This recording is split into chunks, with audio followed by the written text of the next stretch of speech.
and happy Tuesday. Melanie here today to teach you. It's been a while since I was away last week for about more than half the week. How you all doing? If you're here today, feel free to say hello or good morning to me. Hope you're having a nice, easy start to your morning. All right, so it's Tuesday today. What's on our menu for today's lesson? Well, we are going to be reading a Guardian article, and it's going to be all about a woman who does not spend money for 1 year. So, after that, we're going to be doing some vocabulary and discussion around money and renting. And then for our elective class, we're going to be doing an interesting article that's kind of related to the whole COVID-19 mess about panic buying. So, as you can tell, today's lessons are chock full of the topic of money. But I understand you guys are doing a sales pitch week, so you're learning all about money and how to sell things. So hopefully the vocabulary that we do today will come in handy for you. Okay, let's get started then. So if you have it, I would like you to please take out this sheet that says The Guardian, and you're going to have the title, My Year of No Spending. So you guys know what spending is, right? So spending refers to using money to buy things. So for example, every day I spend a little bit of money on food. Some days I spend more money than others. Hopefully today I won't spend too much money on food. Okay. Actually, are there any days where you don't spend money? Does this ever happen to you?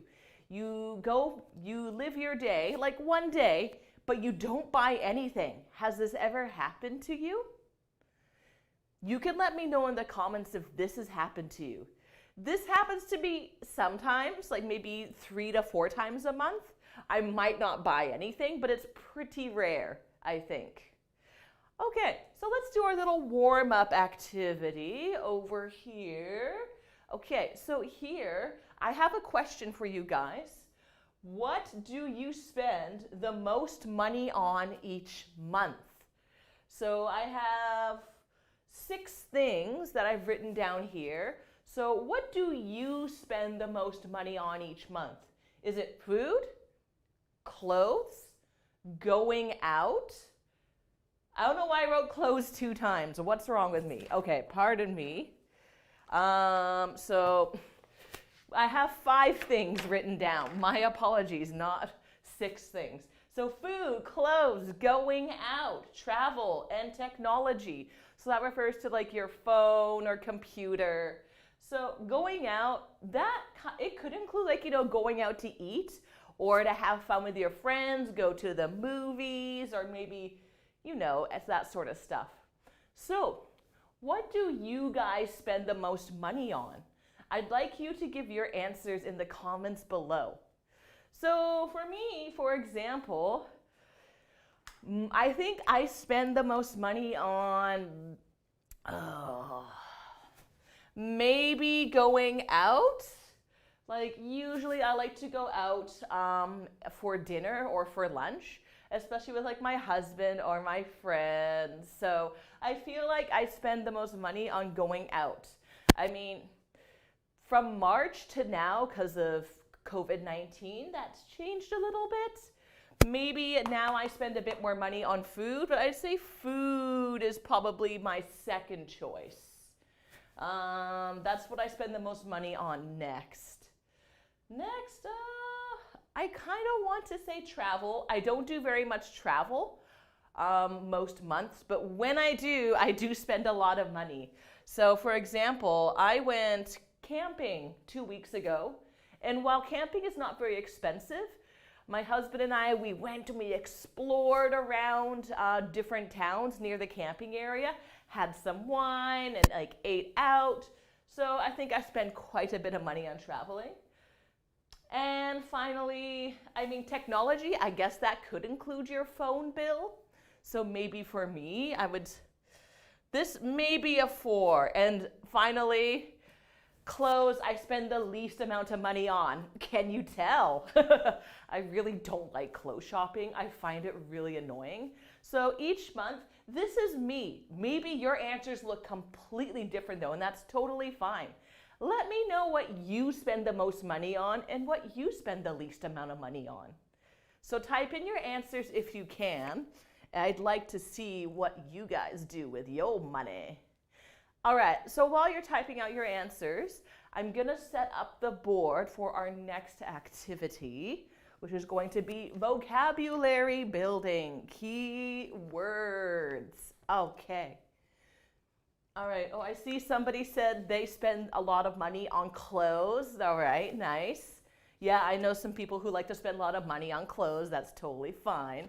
Yeah, thank you for your answer. Nice. All right, so I'm gonna erase this because I don't think we really need it anymore. But if anyone else wants to keep typing out their answers, please do. You don't have to stop. Okay.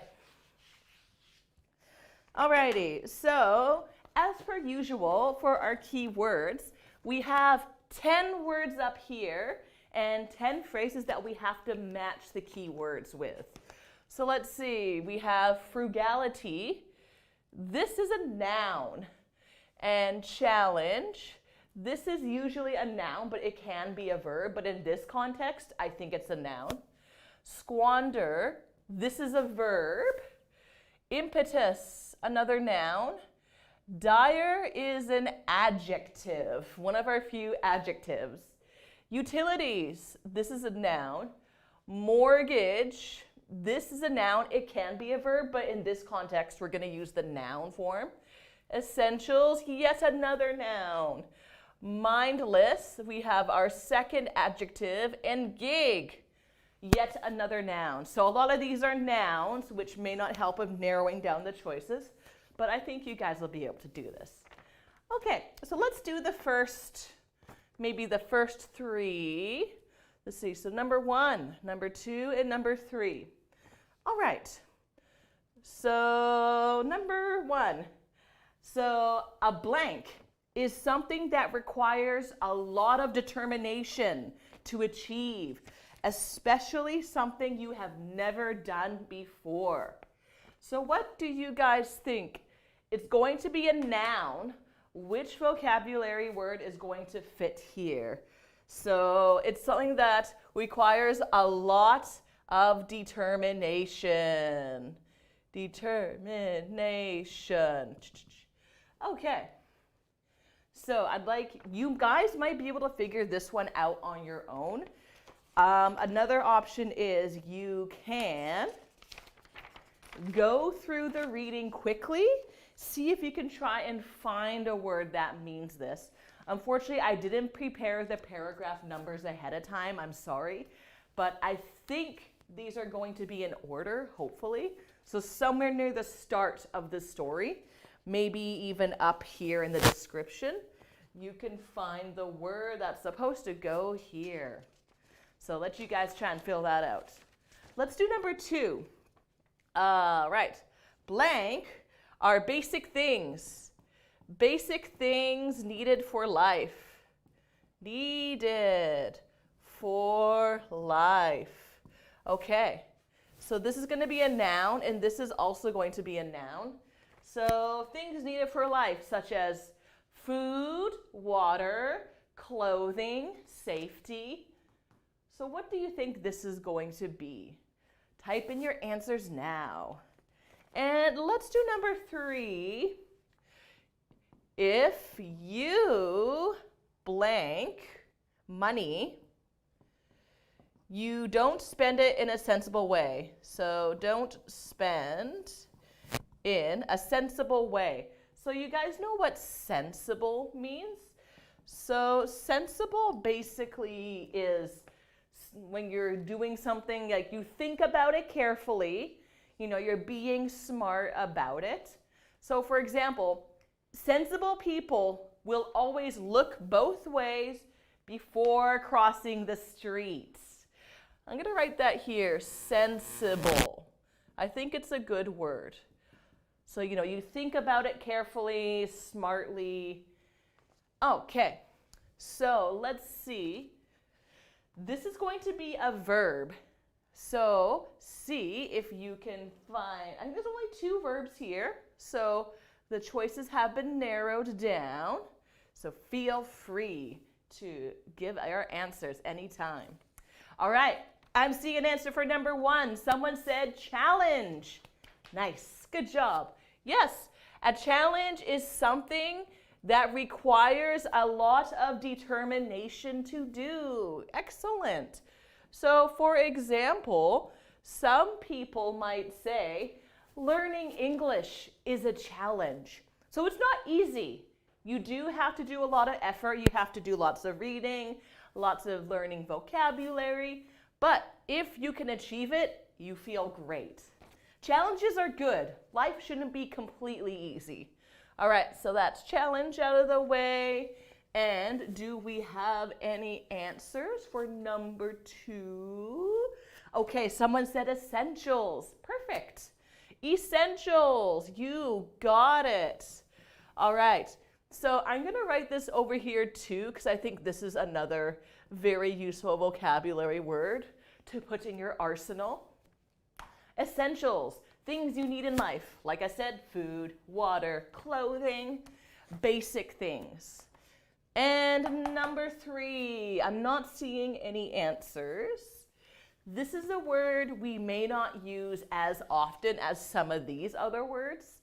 I don't use the word often, but it's still a fun word to use. All right. Any thoughts?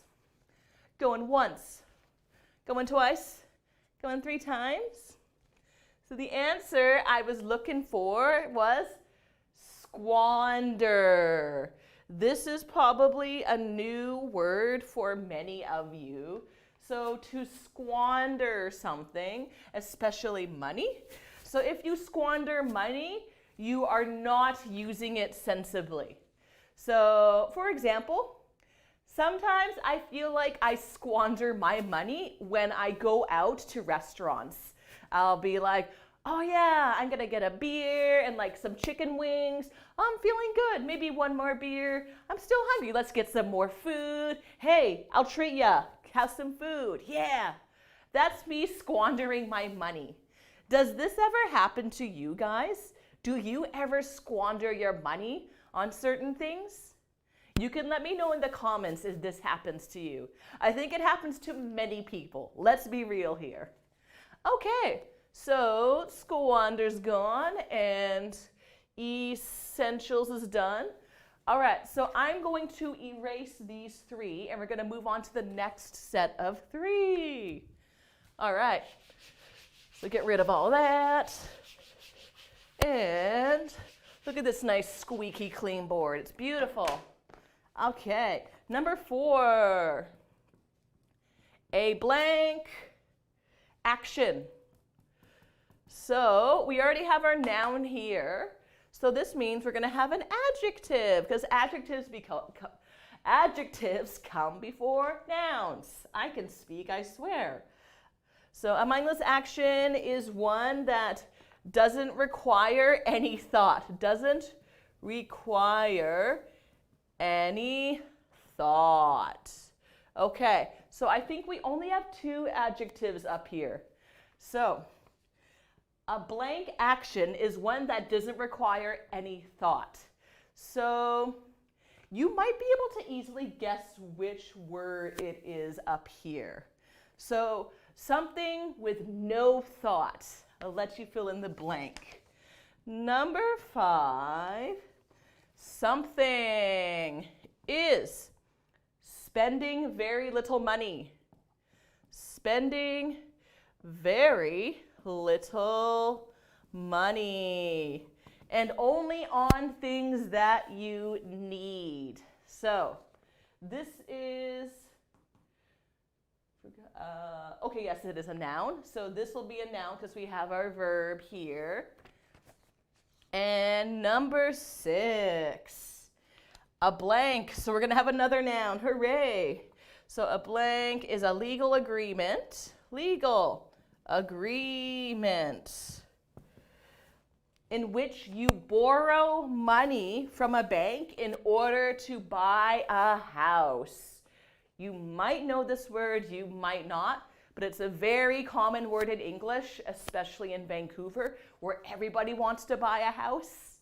Okay, so I'll draw a little picture, and I'll just kind of like give you guys a bit of a hint. Whee! And this is the bank. People from the bank. And this is your shiny new home. Okay, so when you want to buy a house, borrow money from the bank, what is this? All right, so let's see. Oh, I see somebody has given an answer for number 4. They said mindless. Nice, you got it. Mindless.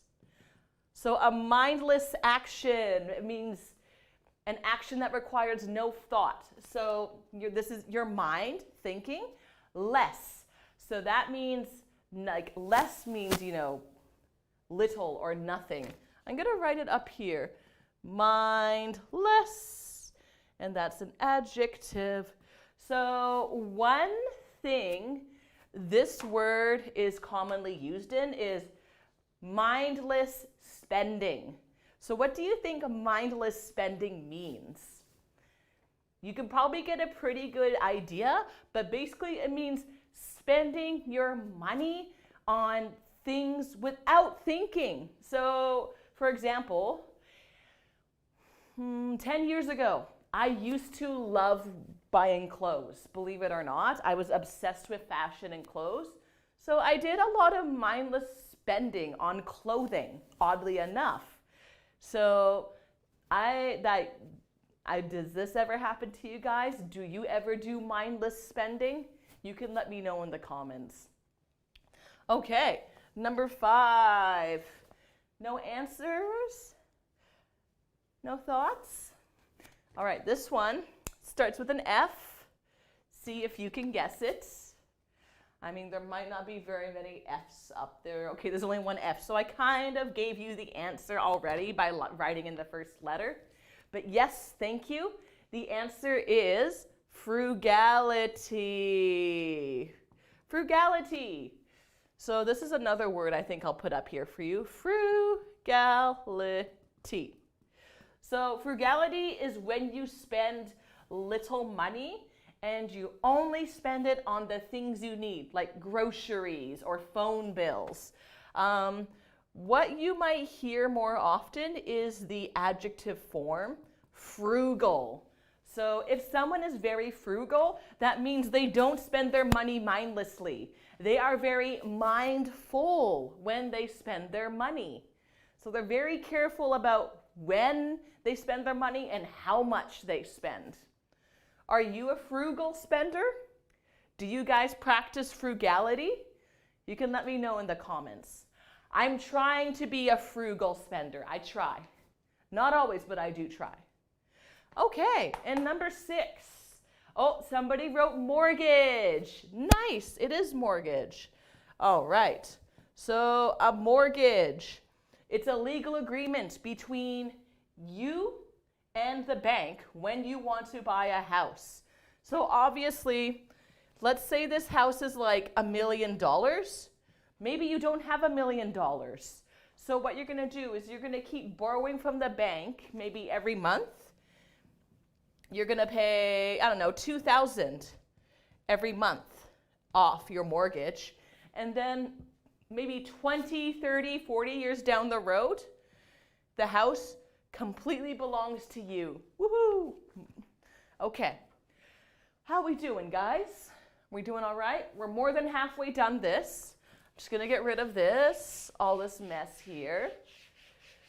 So we got 4 more to go. Do any of you have a mortgage? My husband and I have a mortgage. We bought our place 4 years ago. So we haven't paid much of it off yet, but we're getting there. We're getting there. Okay, we got rid of mortgage. We got rid of frugality. We got 4 left. All right, number 7 we have So something are public services. Public services. So like gas, water, and electricity, etc. So it's going to be a noun. So public services including gas, water, electricity. Sometimes it's a bill you have to pay every month. It's called a bill. See if you can guess the answer. And number 8, let's see. So if something is described as blank, it's of low standard. Low standard. Okay. So not very high quality, very like low. So what do you think this could be? And actually, maybe I'll do number 9 and number 10. All right, so a blank is a public performance. Is a public performance. Sorry, I'm not writing this out correctly, am I? Let's try this again. Okay. A blank is a public performance. Okay, let's try this again. Especially jazz or popular music. So this is a very short word, and it's a noun. And I may as well write out number 10. So blank is a force that helps something to happen or develop more quickly.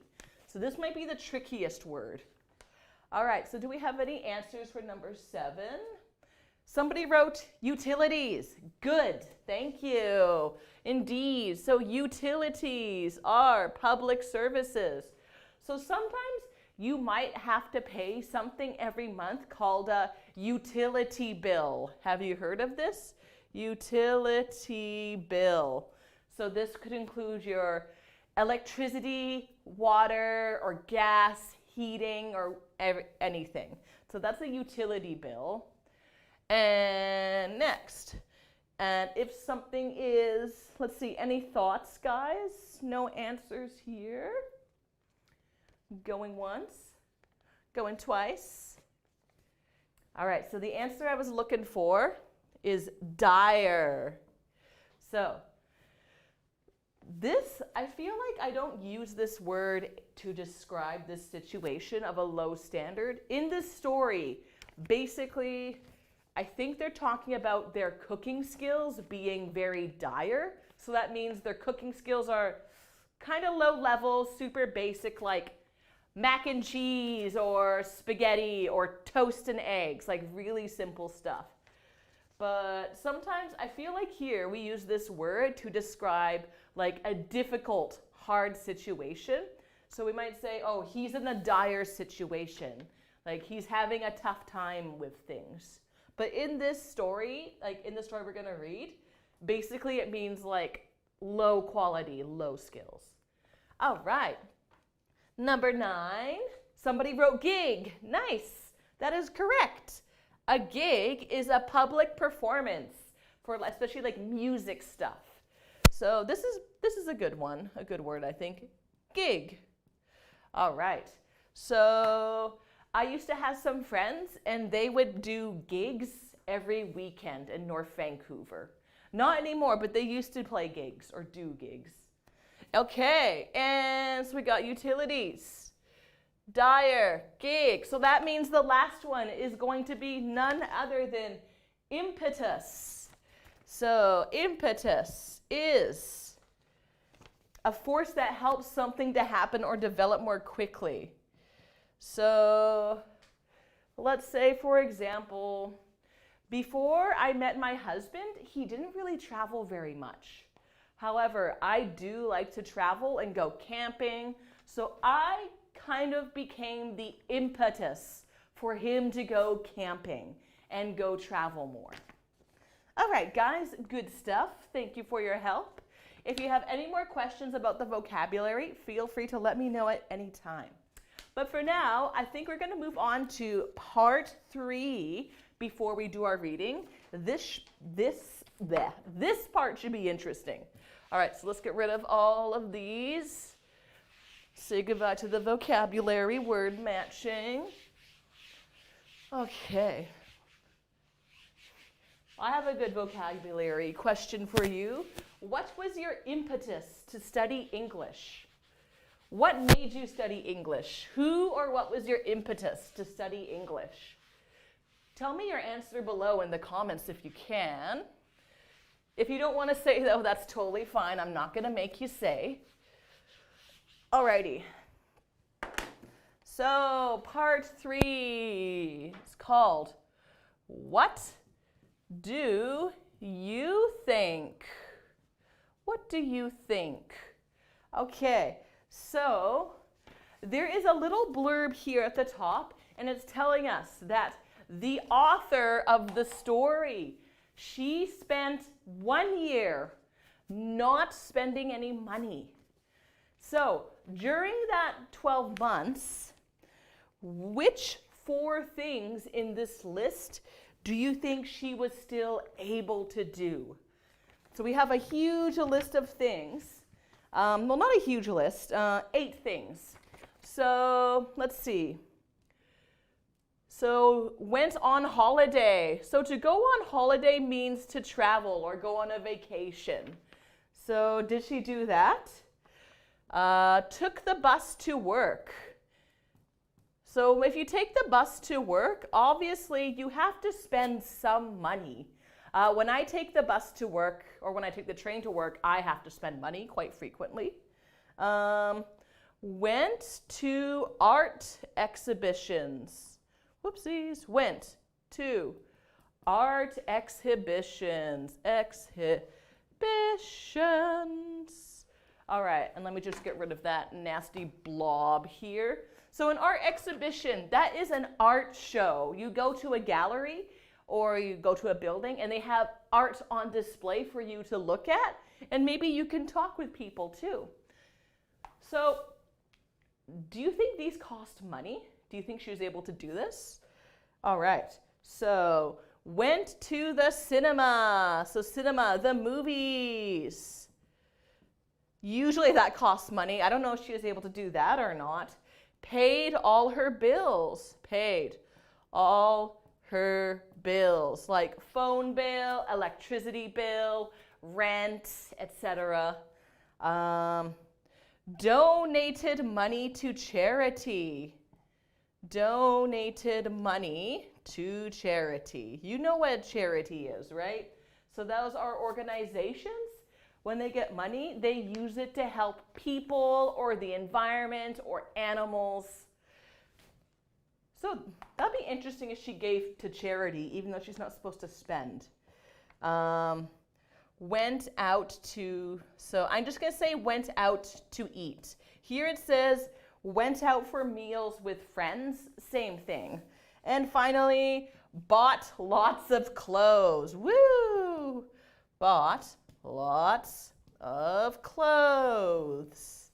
Okay, so she was able to do 4 of these things. Which of these 4 do you think she was able to do in her 1 year of no spending? Now, don't read the article. Don't peek. Don't cheat.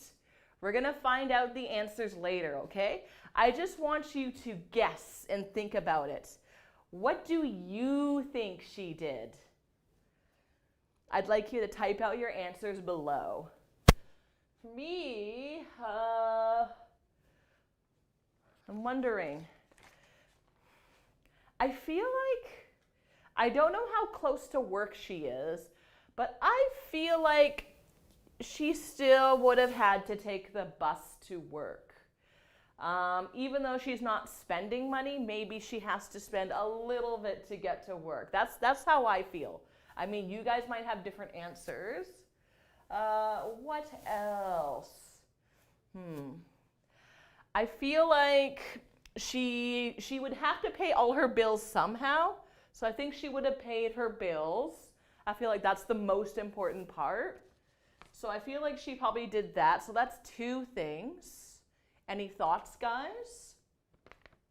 All right, somebody said art exhibitions. Nice, yeah. Okay, it's totally possible that she went to art exhibitions because I know sometimes they're free in Vancouver. And I think this story takes place in England. So maybe they're free there as well. Any other thoughts? What else do you think she could do if she's not spending money? Any thoughts? What are your guesses? All right, somebody said went out to eat. I don't know, maybe. Maybe she's able to get a free meal somehow. Who knows? Okay, so let's hold on to these thoughts. So what we're going to do is now we are going to read this article. It's a bit of a longer one, but it's not super difficult, I think. We've gone over most of the vocabulary already, so we should be A-okay. And I want you to try and figure out which four was she able to do. This is going to be our big comprehension. So which four activities was she actually able to do? Okay, are you guys ready? Here we go. So I'm going to start in 3, 2, 1. My year of no spending is over. Here's how I got through it. The first 6 months were hard, but I found a new way of living, and the challenge has left me wealthier and wiser. So you guys know what wealthy is? Wealthy means, it can mean rich or to have a good amount of money, to have a lot of money. So not spending money for 1 year, she is more wealthy now and wiser, so kind of smarter. Cool. So this is in 2016. Just over 12 months ago, I gave myself a challenge. Remember this word? Give up spending on all but the essentials, the things you need. So give up spending on all except the essentials for 1 whole year. I started on Friday, 27th in November. Just as many other people were hitting the shops. It hasn't always been easy, but a year on, I am wealthier and wiser. Embarrassingly, I have also realized just how much money I squandered down at the pub, in restaurants, and through mindless shopping. So you remember squander, right? So she said she was spending a lot of money at the pub, squandering her money, wasting her money at the pub, and with mindless shopping too. All right. As a personal finance journalist, people assumed I was good with money. But while I wrote a lot about the merits of saving, I wasn't practicing what I preached. I figured that because I earned a good wage, didn't have any credit card debts, and my bank account was in the black. So bank account in the black, that means there is a bit of money in there. She's okay, not in debt. I didn't need to worry about how much money was leaving my account. I was spending without thinking, drawn in by advertising and the promise that I could spend my way to happiness. I could buy my happiness.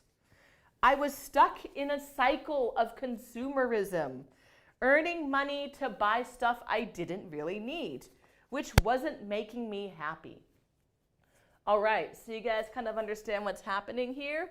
So here she is at her job. Here's a computer. And you know, from that job, she's making money, but then she's stuck in this cycle where she spends her money to, I don't know, maybe go shopping and to get a pint at the pub. And then she's not super happy. So she's like, okay, I need more money, then I'm gonna be happy. So she spends So okay, it's a bad drawing. So she gets money from working.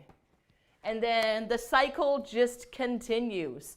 Back to the pub, back to shopping, back to being unhappy, needs more money, works to get more money. So this is an endless cycle of consumerism. Do you guys ever feel like you get stuck in this cycle? Sometimes I do feel like I get stuck in this cycle, for sure. I think many people get this feeling. All right, so let's see, how did she break the cycle? Giving up spending for a year was an extreme approach, but the aim was to embrace extreme frugality, shake up my spending habits, and overpay my mortgage instead of shopping.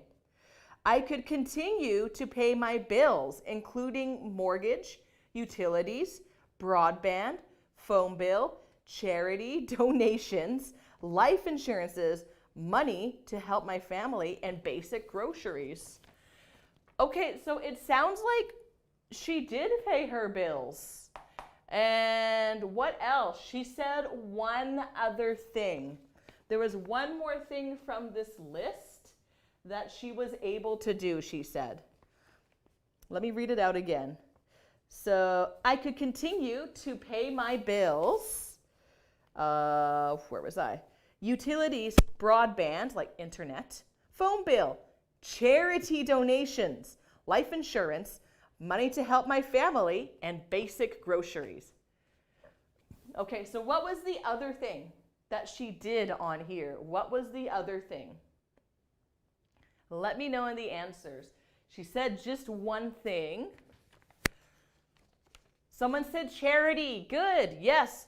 She donated to charity. Okay, I didn't put a star. So I'm going to put a star and circle it. So that means this is what she did. We don't know if she went out to eat. We don't know if she went to art exhibitions. We don't know if she took the bus to work or not, or if she did something else. Okay, so that's 2 out of the 8. So there's 2 more things that she did. What could it be? Let's find out. I'm kind of surprised about the charity one, actually. Were you guys surprised? Very generous. Okay, paragraph 4. I've learned to shop for food in a better way than I did before. I have planned meals, batch cooked, and improved my dire cooking skills slightly. My husband agreed to do the grocery part of the challenge with me this year, and we reduced our weekly shop, which covered 3 meals each day, toiletries, and house cleaning products, to just 31.60 pounds a week. That's pretty good. All right, so it sounds like they're learning to cook more smartly. So do you know what it means to cook in batches? So basically what that means is, let's say for example, you want to make some curry, but you don't want to have curry just for dinner tonight. You want to have the curry for lunch tomorrow, dinner another day, maybe another dinner. So you cook a huge batch, a portion. So batch. So batch is another way to say portion.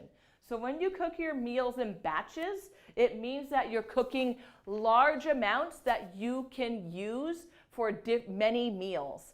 This is how I try to cook. I try to cook my dinner so that I have lunch the next day and maybe dinner the next day too. This is a very good way to save money, by cooking in batches. Okay, so maybe she didn't go out to eat. I don't know. Let's find out. Okie dokie. Paragraph 5. I'm not going to pretend it was easy, especially in the first few months when I tried to live my old life without money and found it wasn't working. There were plenty of times I wanted to abandon it. I wanted to quit and indulge in some retail therapy, buy a pint at the pub, or even just purchase a bus ticket instead of getting on my bike for another journey. Okay, so we found out a couple things here. We found out about taking the bus to work, and we found out about going out to eat or going out for a pint at the pub. So did you guys understand? Did she do those things or did she not do those things? Let me read out that paragraph again, see if you can get the answer. There were plenty of times I wanted to abandon this challenge of no spending and indulge in some retail therapy. Okay, so actually we're talking about buy lots of clothes too. So there's three things. She wanted to indulge in retail therapy, go to the pub, or purchase a bus ticket instead of riding my bike to work.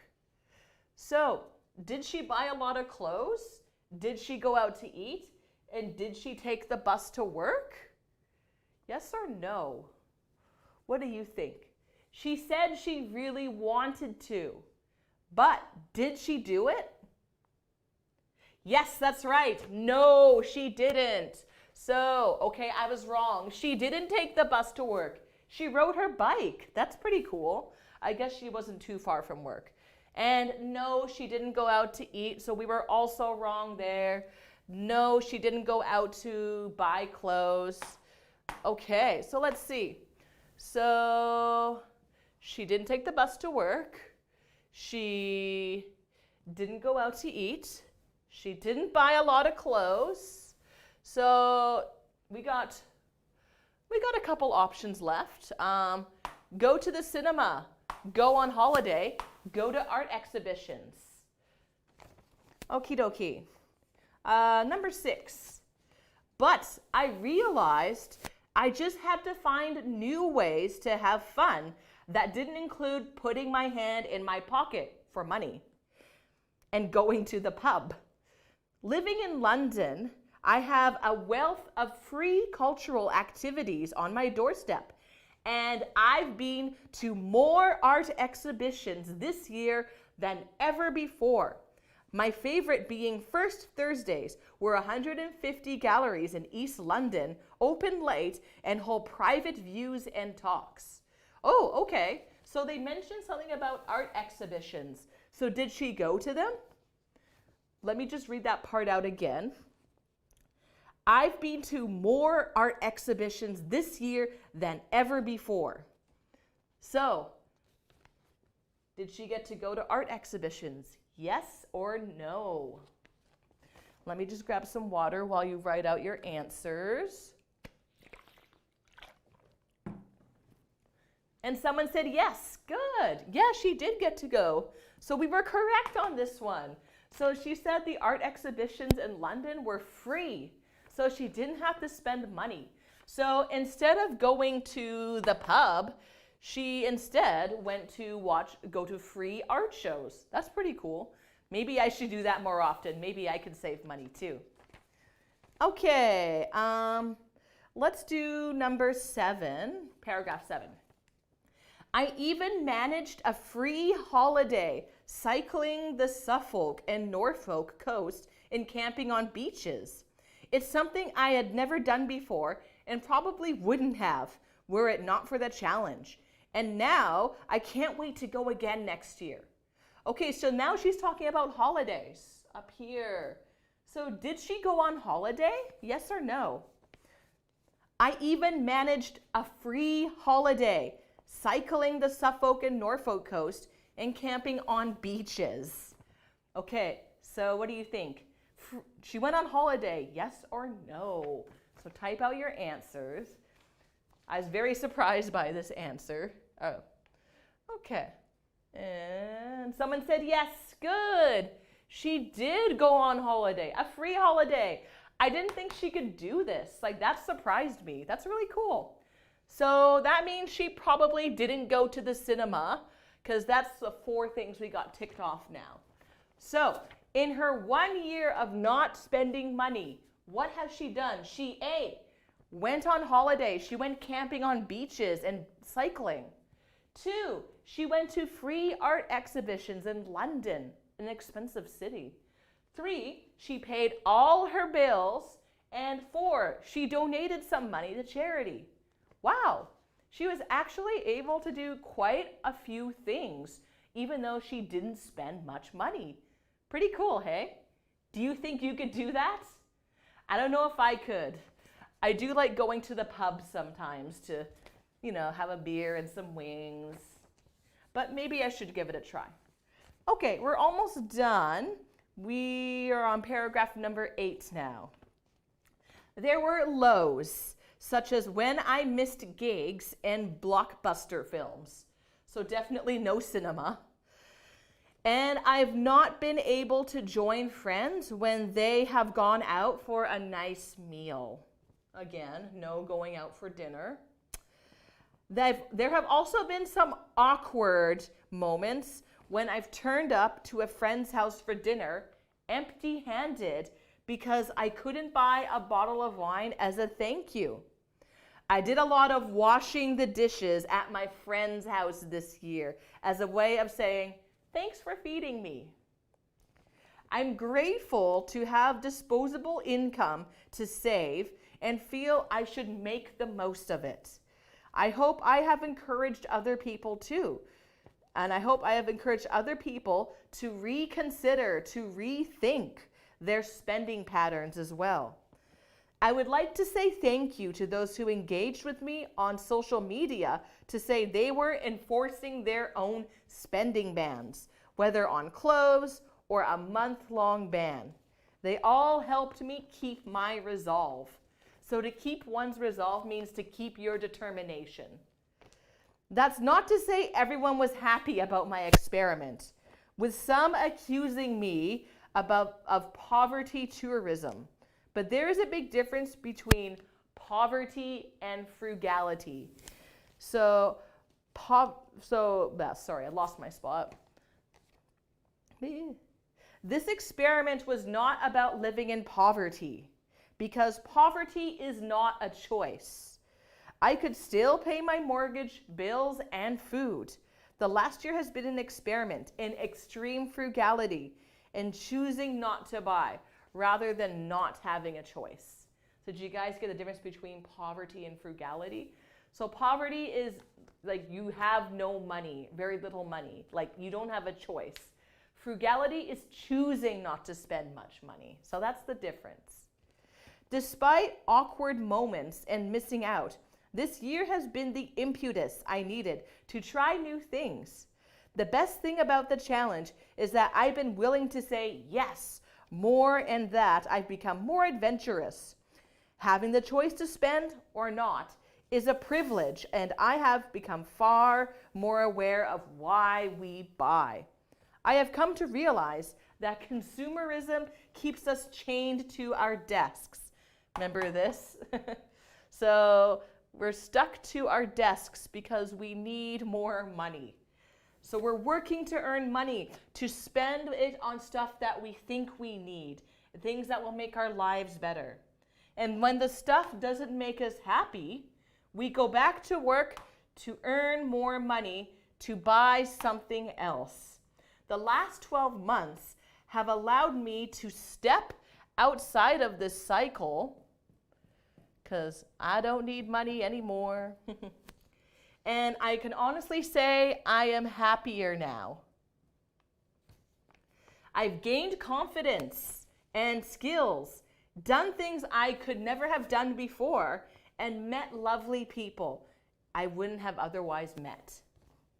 Many people have said to me, I bet you can't wait to get down to the shops and have a splurge. I bet you can't wait to buy things. But in all honesty, I'm not interested in hitting the shops. There are a few practical items I do need to replace, such as jeans and trainers. Trainers is another word for shoes or sneakers. And my bike could do with a decent service, but that's about it. I have one more day of no spending to get through, and after that, there are just 2 things that I will be buying this weekend. A round of drinks for my friends and family to say thanks for their support, followed by a flight to see my granddad in Ireland. A year of no spending has taught me what things I need, and it really isn't that much. All right, so that was our reading for this first class. Let me know what you thought of the reading. Is it a difficult challenge? Do you think you could do the same thing? Or is it too difficult? You can let me know in the comments. Now we are at the end of class. It is 10:50, so we're going to take a 10-minute break and then we're going to finish the rest of the reading afterwards, okay? So we'll see you in 10. Bye-bye.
and welcome back. Did you have a nice break? Got your coffee or your tea or whatever you need to stay awake?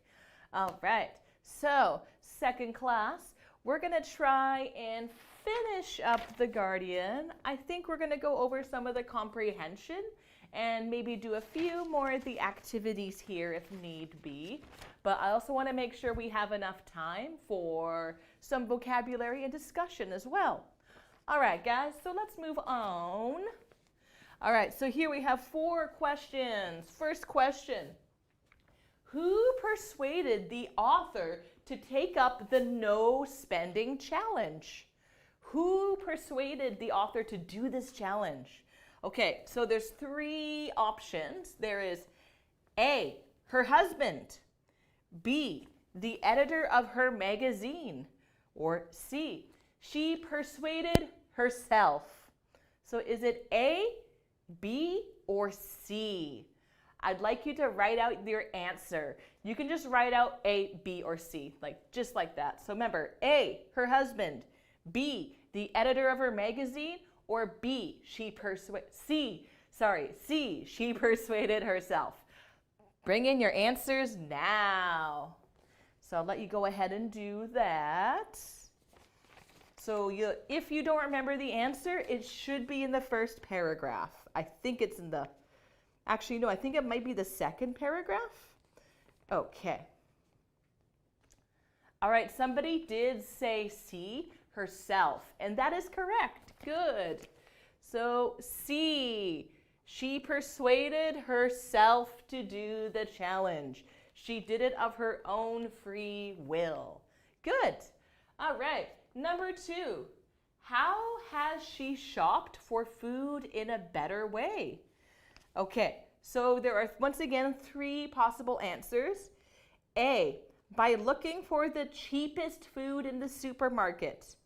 B, by planning meals and cooking in batches. Remember this word? C, by only using fresh ingredients. Okay, so let's see if we can read out the paragraph that tells the answer. Okay, so the answer is in paragraph 4. I've learned to shop for food in a better way than I did before. I have planned meals, batch cooked, and improved my dire cooking skills slightly. All right, so what is the answer? A, looking for cheapest food in supermarkets. B, planning meals and cooking in batches. Or C, using only fresh ingredients. So type in A, B, or C now, please, and thank you. Good stuff, good stuff. All right, somebody said B. Good, thank you. That is correct. The answer is B. So she's cooking in batches and planning her meals. It's a very good way to save money. I'm trying to do this too. I don't do it every single day, but I do it half of the time, I think. Okay, number 3. What does she describe as an awkward moment? Okay, so do you guys know what awkward means? I'm gonna write it down here because I think it's a very good word and used often. So awkward is an adjective and it means kind of like embarrassing. So for example, when I first started teaching online like this, it felt a bit awkward for me. Like I felt a little uncomfortable and embarrassed because I wasn't used to teaching in front of a camera and talking to students online. Now I don't feel so awkward. I am more used to it. So that is what awkward means.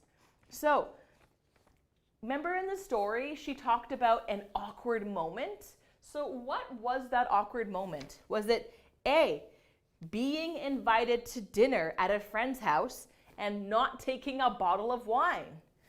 B, having to wash the dishes to pay for her meal at a restaurant? Or C, trying to live her old life without spending money? So which one is it? Let's see if we can find the paragraph and find the answer there. Okay, so paragraph 8, we can find the answer. There have also been some awkward moments when I've turned up to a friend's house for dinner empty-handed because I couldn't buy a bottle of wine as a thank you. I did a lot of washing up at my friend's house this year as a way of saying, thanks for feeding me. So what's the answer, guys? Is it A, B, or C? So A is not bringing a bottle of wine to dinner at a friend's house. B is washing dishes at a restaurant to pay for her meal. And C is trying to live her old life without spending money. So type in your answers now while I take another swig of water because I'm getting thirsty. Okay, there we go. So let me know what your answers are. And somebody said A. Excellent. The answer was indeed A. When she went to her friend's house, but she couldn't bring a bottle of wine as a thank you.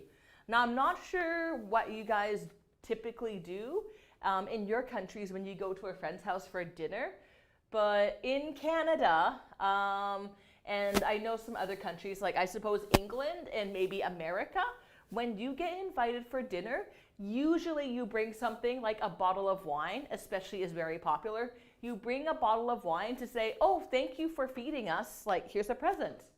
So she felt very awkward when she couldn't do that anymore. I'd probably feel awkward too. All right, and number 4, last one. What does she describe as the cycle of consumerism? So you remember that picture I drew? And I drew a picture of her sitting at her desk working. Then she was spending money. Then she was unhappy. So she goes back to her desk to work to make more money. So that was the cycle of consumerism I drew there. So what is it? Cycle of consumerism is A, being chained to a desk all day. B, earning money to buy stuff you don't really need, which doesn't really make you happy. Or C, having the choice to spend or not. What is the cycle of consumerism? So it sounds like there's kind of like 2 possible answers, but there's one better answer. Okay, so I think it's paragraph 11. Let me see. Let's read the answer together. I have come to realize that consumerism keeps us chained to our desks, working to earn money, to spend on stuff we think will make our lives better. And when the stuff doesn't make us happy, we have to go back to work and earn more money to buy something else. The last 12 months have allowed me to step outside of this cycle. All right, so this is a bit of a tricky one, but see if you can guess it. So what is the cycle of consumerism? So once again, A, being chained to a desk all day. B, earning money to buy stuff you don't really need, which doesn't make you happy. C, having the choice to spend or not. So type in your answers, give it some thought. All right. Any thoughts? All right, so somebody has said B, and that is correct. Good. Well done. So yeah, the cycle of consumerism basically is working. You get money. Then you buy something to make yourself feel happy. But you don't feel that happy, but you need more money, so you go back to work to get more money. That is the cycle of consumerism. Very easy to get sucked into, for sure. Okay, so let's see. I think we're gonna stop here just so we can move on to the next activity. I want to make sure we have enough time for that. So we're gonna say bye-bye to the Guardian for now. Let me know if you have any thoughts on this article. Like, do you think this is a good challenge or it's a bad challenge? Do you think it's a good way to save money or is it too difficult to do? Do you want to try this challenge? Let me know your thoughts in the comments below. All right, so we're gonna put this down and we're gonna take this out. Okie dokie. So here, we're going to move on to some more vocabulary building. So I'd like you to take out the sheet that says ownership, giving, lending, and borrowing. And I'm just going to erase the board just to prepare. And we're all done with this. So I'm going to get rid of this guy here. All right. How are you guys feeling? It's 11 o'clock, or just 10 minutes past 11. Feeling good? All right, and let's get rid of the new words, because I think we're going to have a lot of new words. So I'll get rid of these old ones. Okay. New words. We're doing a lot of vocabulary today, I know. Woo! Okay. So these are some words like to give, to borrow, to lend. These could be kind of confusing, so I'm going to try and clear up the confusion. All right, so let's divide it up. So here we have give, lend, and borrow. Okay. So I think you know what give means, right? So when you give an item to someone, they get to keep it. So let's say, for example, here is a present, a nice little present, and this person receives it. Yay! Okay, so let's say this is you, and let's say this is your friend. Your friend's name is Bob. Okay, so you could say, I gave a present to Bob. I gave a present to Bob. So this basically, when you give the present, okay, so let's say 10 days later, for example, this is Bob, and he still has the gift. So this is his. He gets to keep it. That is what give means. Now, what about lend? Lend is a little bit different. It's similar to give. However, Bob will have to give something back. So let's do this again. You, and here's Bob. And you are lending him a book. Here's Bob. All right, so I lent Bob my book. Okay, now, unlike here, Bob's not going to keep it. So 10 days later, let's say, 10 days later, this is you. And here's Bob once again. Bob. And what's going to happen? Oh, he's giving back the book to you. Book. Okay, so this is the difference. He doesn't get to keep it. He has to give it back at some point. That is what lend means. Now, these two words are connected. So basically, it's pretty much the same thing, but it depends on the speaker. So the subject and object will change. So this is the main subject, I. So I lent Bob. So this is the object, Bob. So here's what's going to happen. So here's the same picture. Woo. Here's the book. Once again, B for Bob, Y for you. Bob borrowed my book. Okay, so the big difference here is that the subject has changed. And however, the result is going to be the same as here. So here's you, and here's Bob. And he has to give the book back 10 days later.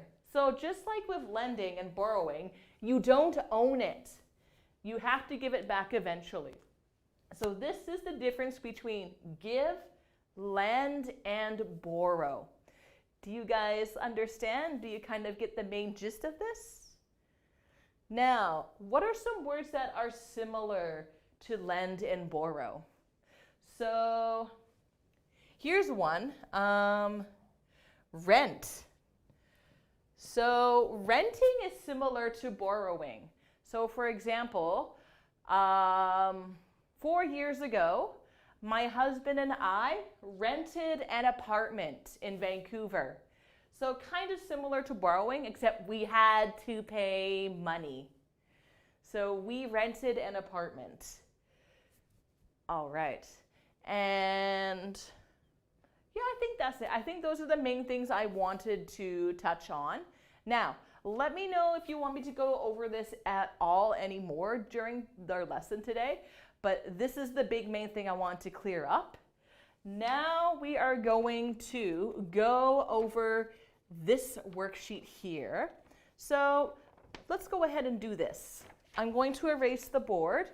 If you want to take a picture, go ahead, take a picture. So go ahead, take your picture. I'm going to erase it in 3, 2, 1, 0. And she gone. Okay. Hopefully my pictures helped. Alrighty, so that's done.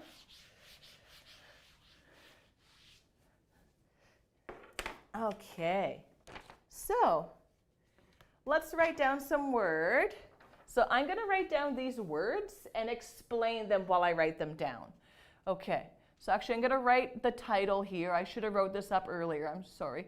Ownership, giving, lending, and borrowing. Borrowing. Okay, so that's our title of this sheet. And I'm going to put a big box of words, whoop, like this. Okay, so first word, belongings. So this is a word you might hear often. So what are belongings? Belongings are things that belong to you. Now, typically when we talk about belongings, we're just talking about maybe a few things. Like, let's see, the belongings I have here today are my water bottle and my smartphone. So these are my belongings. But obviously, I have more than just these two things. So, for example, you might see this when you go to the swimming pool or you're a hotel, but they will tell you, please put your belongings in a locker. Now, actually, I'm going to put this word down later. So, actually, no, I'll put it down now. However, possessions. Okay, so this is a word that is very similar to belongings. And yes, I wrote that correctly. Okay, my spelling is not off. Woohoo! So possessions, again, they are things that belong to you. But usually when you say possessions, we're talking about almost everything you own. So not just your smartphone or your water bottle, but maybe your couch, your TV, your bed, your kitchen appliances, like everything in your home. Those are your possessions. So belongings usually refers to like a few small things you bring with you when you go out for the day. Possessions tends to refer to everything you own, usually. Okay, well, let me know if you have any other questions. Next we have donation. Okay, you guys know what a donation is, right?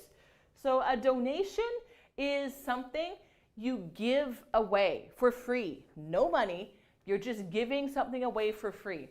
So let's say, for example, when I get a new cell phone, I will donate this phone to somebody else who needs it.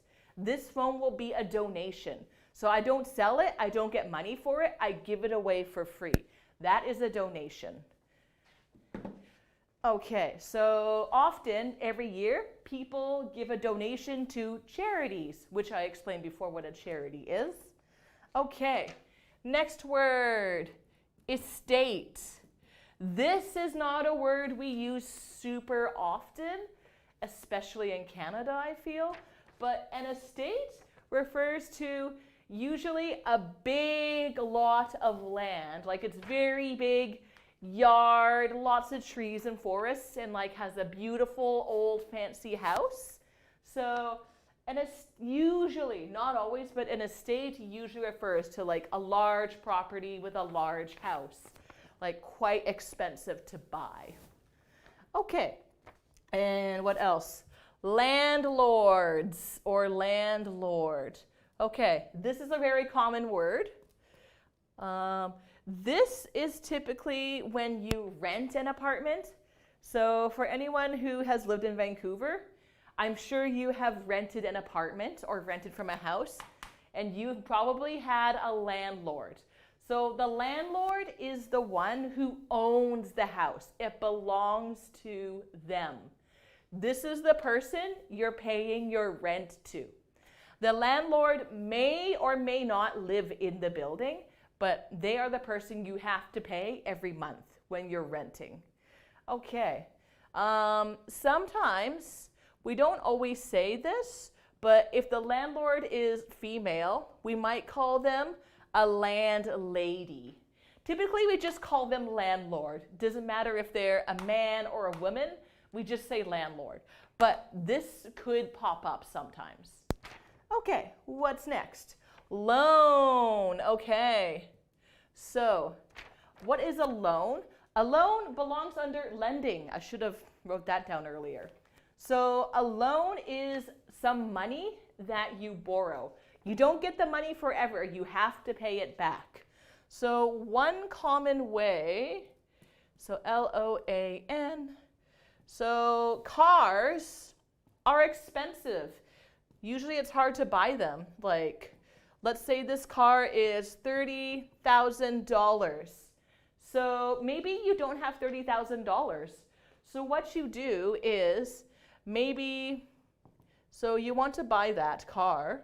So what you can do is you can go to the bank. Go to the bank and you can get a loan. Maybe you can get a loan of $30,000 and it goes to you. So yeah, now you can buy the car.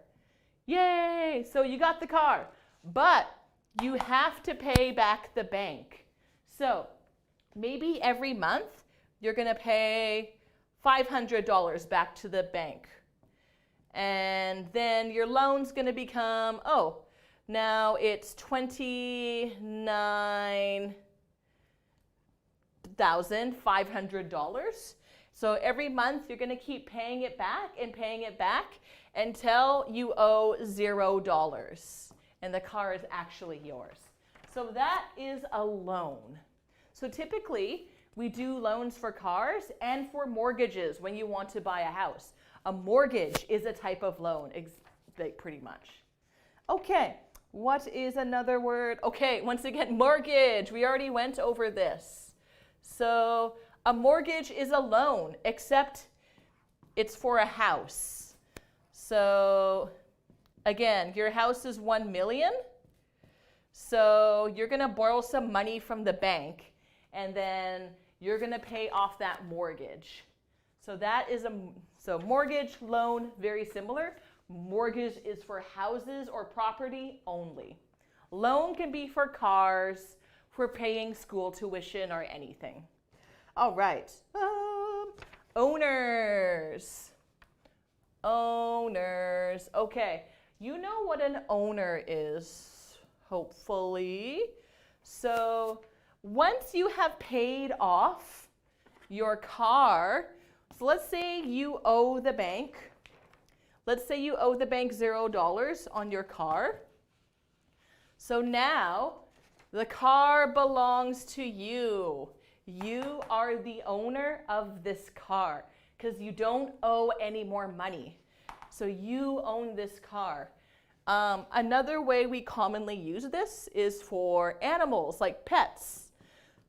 So let's say there's a cat. So he is the owner of this cat.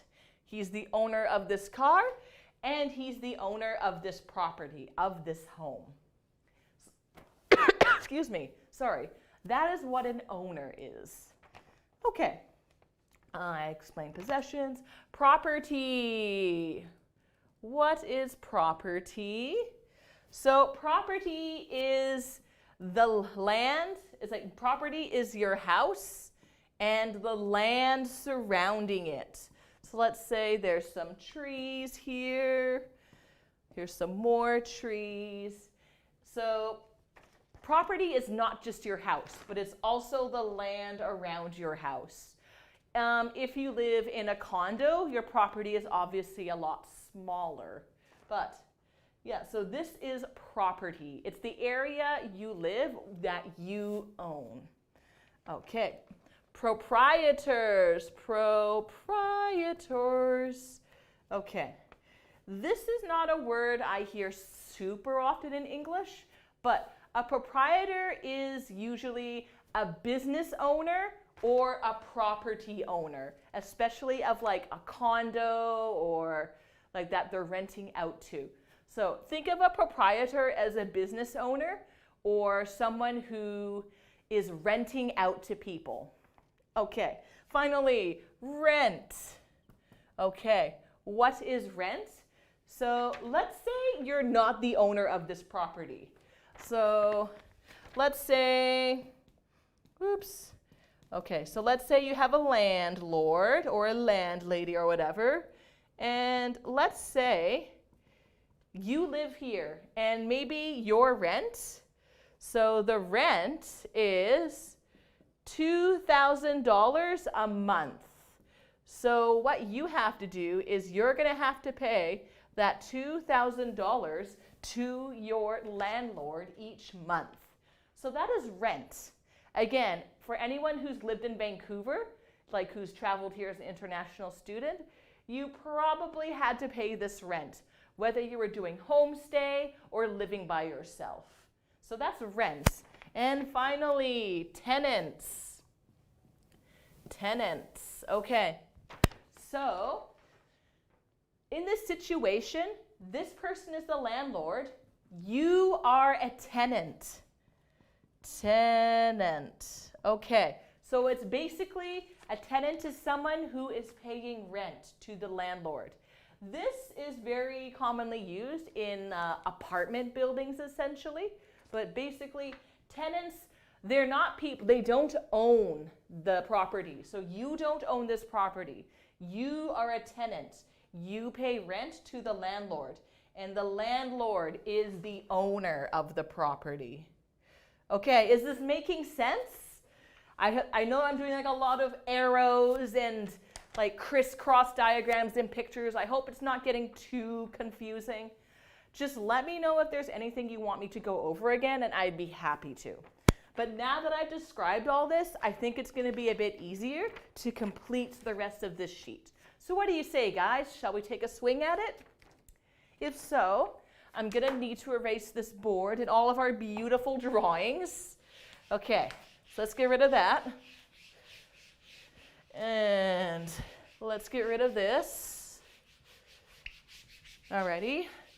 And I'm going to get rid of all these words. Actually, no, I'll leave the words up here. I should definitely leave these words up here. Okay. Here we go. Are you ready? Let's fill in the blank. Okay, so most of these sentences refer to like vocabulary about living, or like owning property or living on someone's property.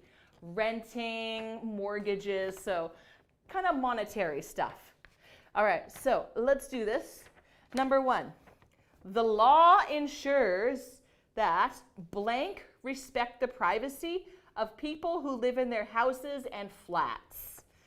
Okay, so the law ensures that blank respect the privacy of people. Privacy of people who live in their houses and flats. Okay, so this is going to be, actually, I think pretty much all of these are nouns. Okay, so here we're talking about a person, probably a person who owns property. So we're talking about, okay, so here's people, maybe they're paying their $2,000 a month. And what do we call this guy? So it's the owner of the house. So there's a law saying he has to respect their privacy. So he or she can't just come walking in.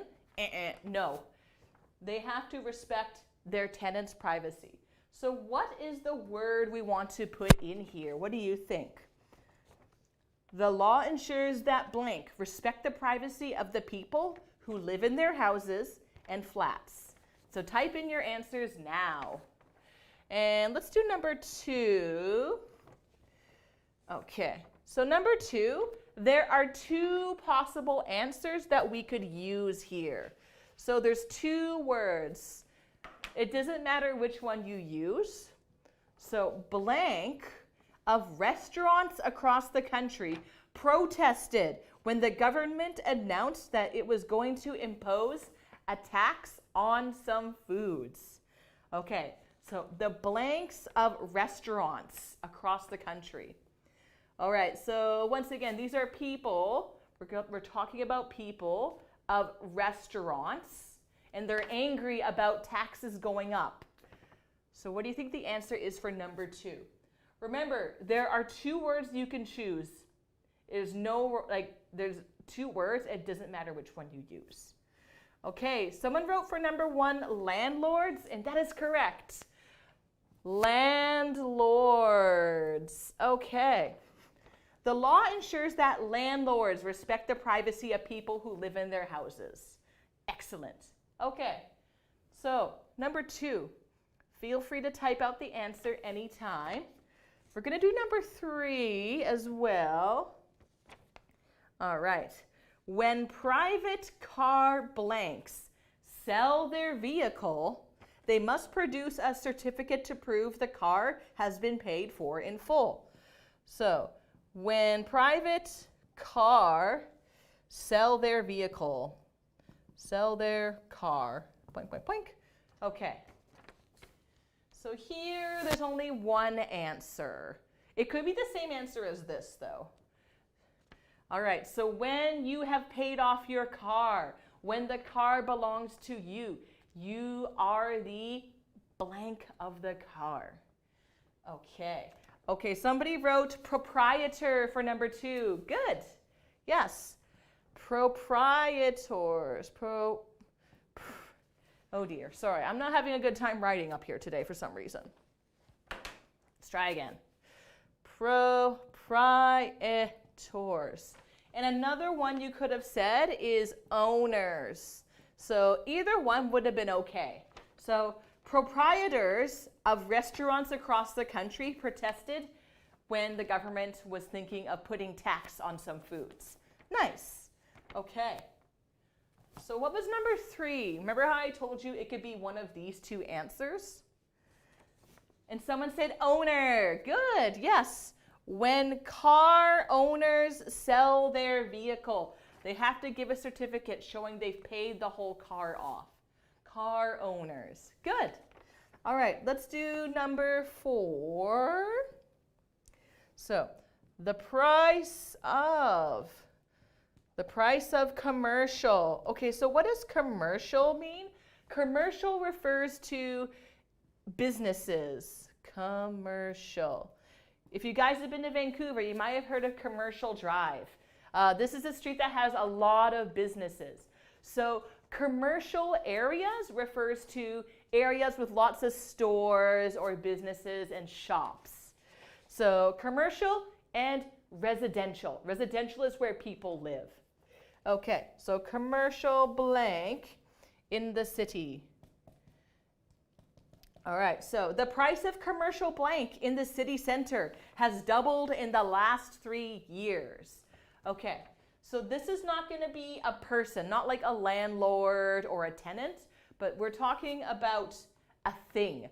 Commercial what? It refers to land. That's my hint. So another word for land is what? Let me just get rid of the first ones. Okay, so please fill in number 4 if you can. And let's do number 5 as well. Okay, so Morrington Park, a 250-acre, very huge, private blank in Wentfordshire, is open to members of the public at weekends. Okay, so once again, this is not going to be a person. It's going to be like a place, a thing. You might find the answers for these two are related to one another. Here, you can use 2 different words. It's totally up to you. So type in your answers now. All right, and somebody said commercial property. And yes, that is correct. Thank you. Number 4 is indeed commercial property. I'm going to write property down here because I think that's a good word. Property. So yeah, property, an area of land. So commercial property prices have tripled or doubled in the last 3 years. Gotten expensive. That means it's hard to have a business. This is a big problem in Vancouver. Commercial property is expensive. Okay, so see if you can figure out number 5. Remember, the answer is going to be quite similar, but there's 2 different words you could use. And let's also do number 6 in the meantime. Many families in the area lost their home and all of their blank when the river flooded. Okay, so many families lost all their blanks. Okay, so this is something that refers to things. And so here, there's 2 different words you could use. One might be a bit better than the other, but there's 2 possible answers for number 6. All right, somebody wrote estate for number 5. That is correct. Good. A 250-acre private estate. You could also use property if you want.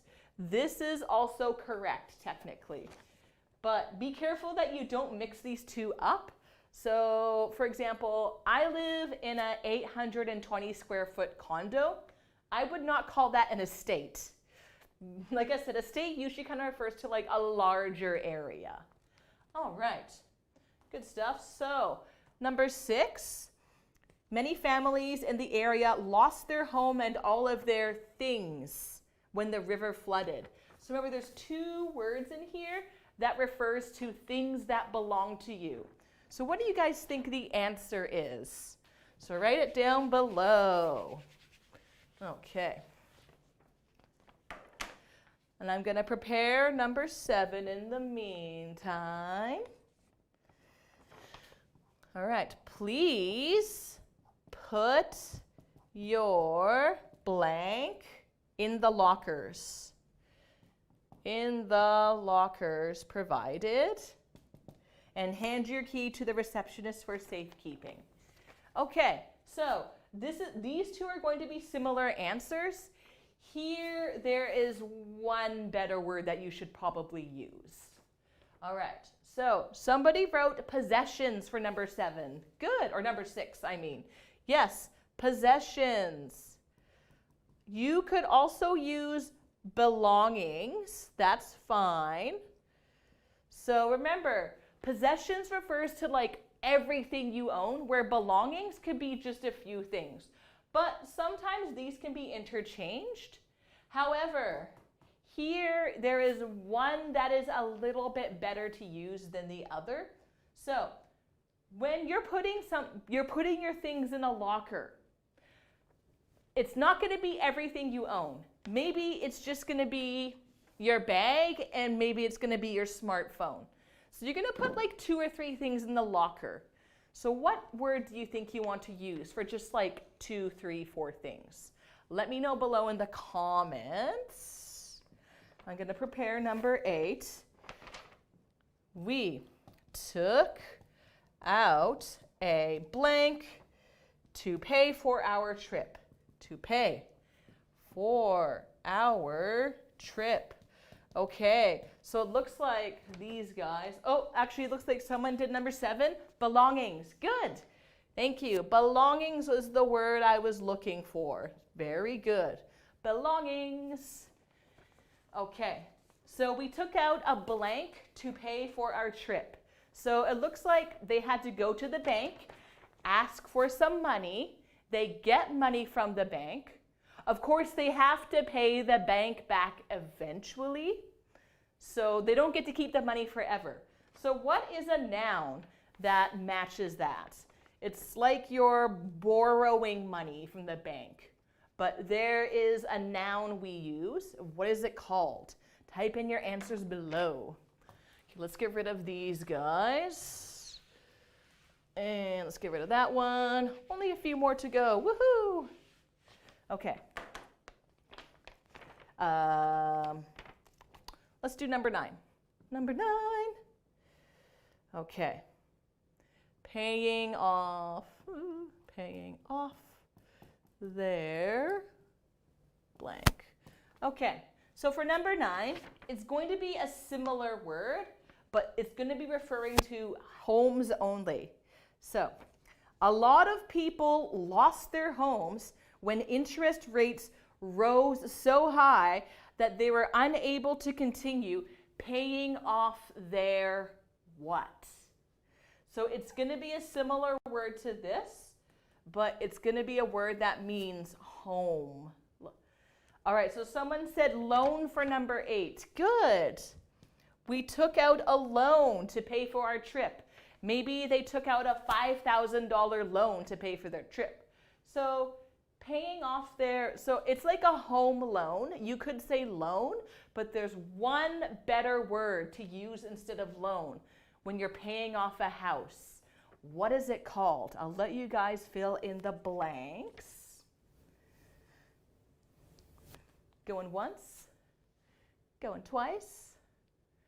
Okay, someone said mortgage. Good, yes. Mortgage. So remember, mortgage is when you're paying off your house. Money borrowed to pay for a house. Good. Okay, let's see. We have about 7 minutes left. Yeah, I think we can get through the rest of this pretty quickly. Okay, number 10. So only a few people in the apartment block actually own their flat. Most of the people living in the apartment are council what? So most of the people living in the apartment are, I don't know why they said council. We don't use that often. So these are people who don't own the property. They have to pay rent every month. What are these people called? What do you think? People who pay money to rent a place. So type in your answers below if you can. And number 11. The law does very little to protect families who are evicted from their homes because they are unable to pay the monthly what? Unable to pay the monthly. All right, so this refers to a type of person. This refers to a thing. All right, and to be evicted means you are forced out of the property. You cannot live in a property anymore. So for example, let's say your building is non-smoking. But if you smoke, like you smoke cigarettes in the building, even though it's non-smoking, you can eventually get evicted. You are forced out of the building. You cannot live there anymore. It's kind of scary getting evicted. Not a good thing.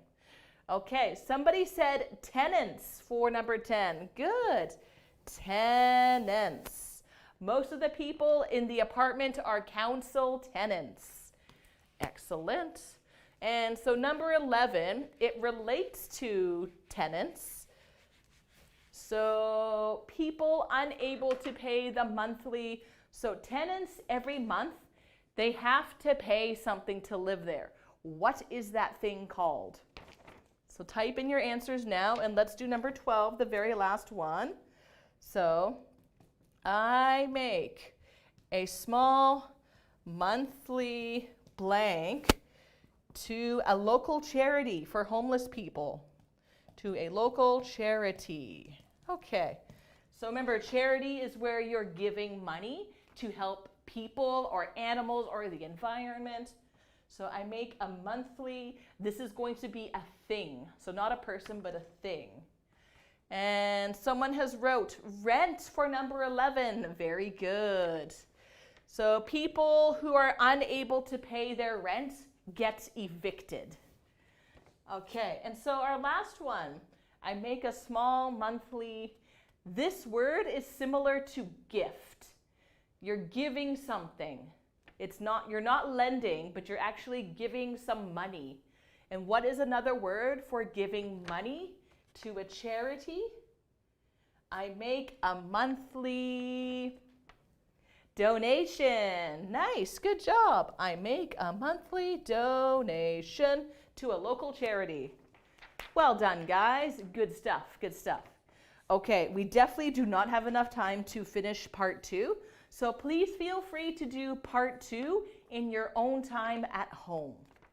All right, so we're going to say goodbye to this sheet. And for the last 4 minutes, let's do a quick discussion on money. Money, money, money, money, money. All right, so let's get rid of all that. And get rid of this and all that. Okay, so we're just going to do 1 or 2 questions from our money discussion. So let's do number 1. When you hear the word money, what springs to mind? What comes to your mind when you hear the word money? What do you think about? So, for example, for me, maybe I think about shopping.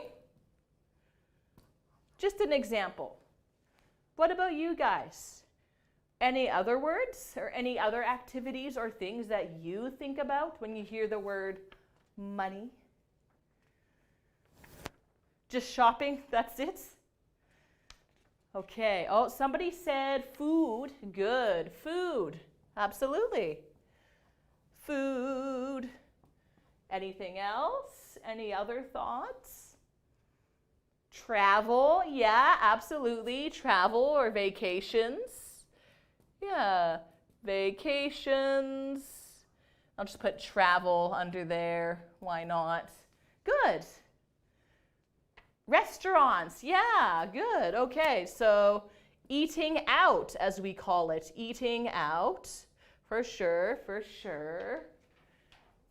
Anything else? Clothes, good. Yeah, so when you go shopping, maybe you're shopping for clothes. Maybe you're even shopping for food, like groceries, for sure. Yeah, so those are definitely some things that can come to mind when you hear the word money. What else? How about rent or mortgage? Rent, mortgage. Actually, I guess that would fall under bills, technically. Okay.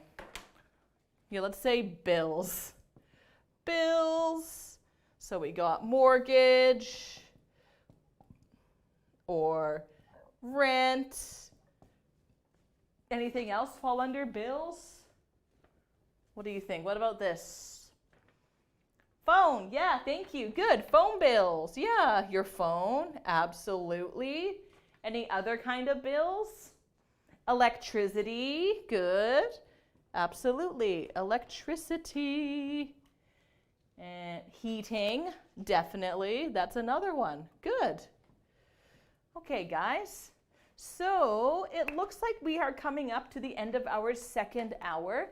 Maybe for our next class, we could spend maybe 5-10 minutes going over this.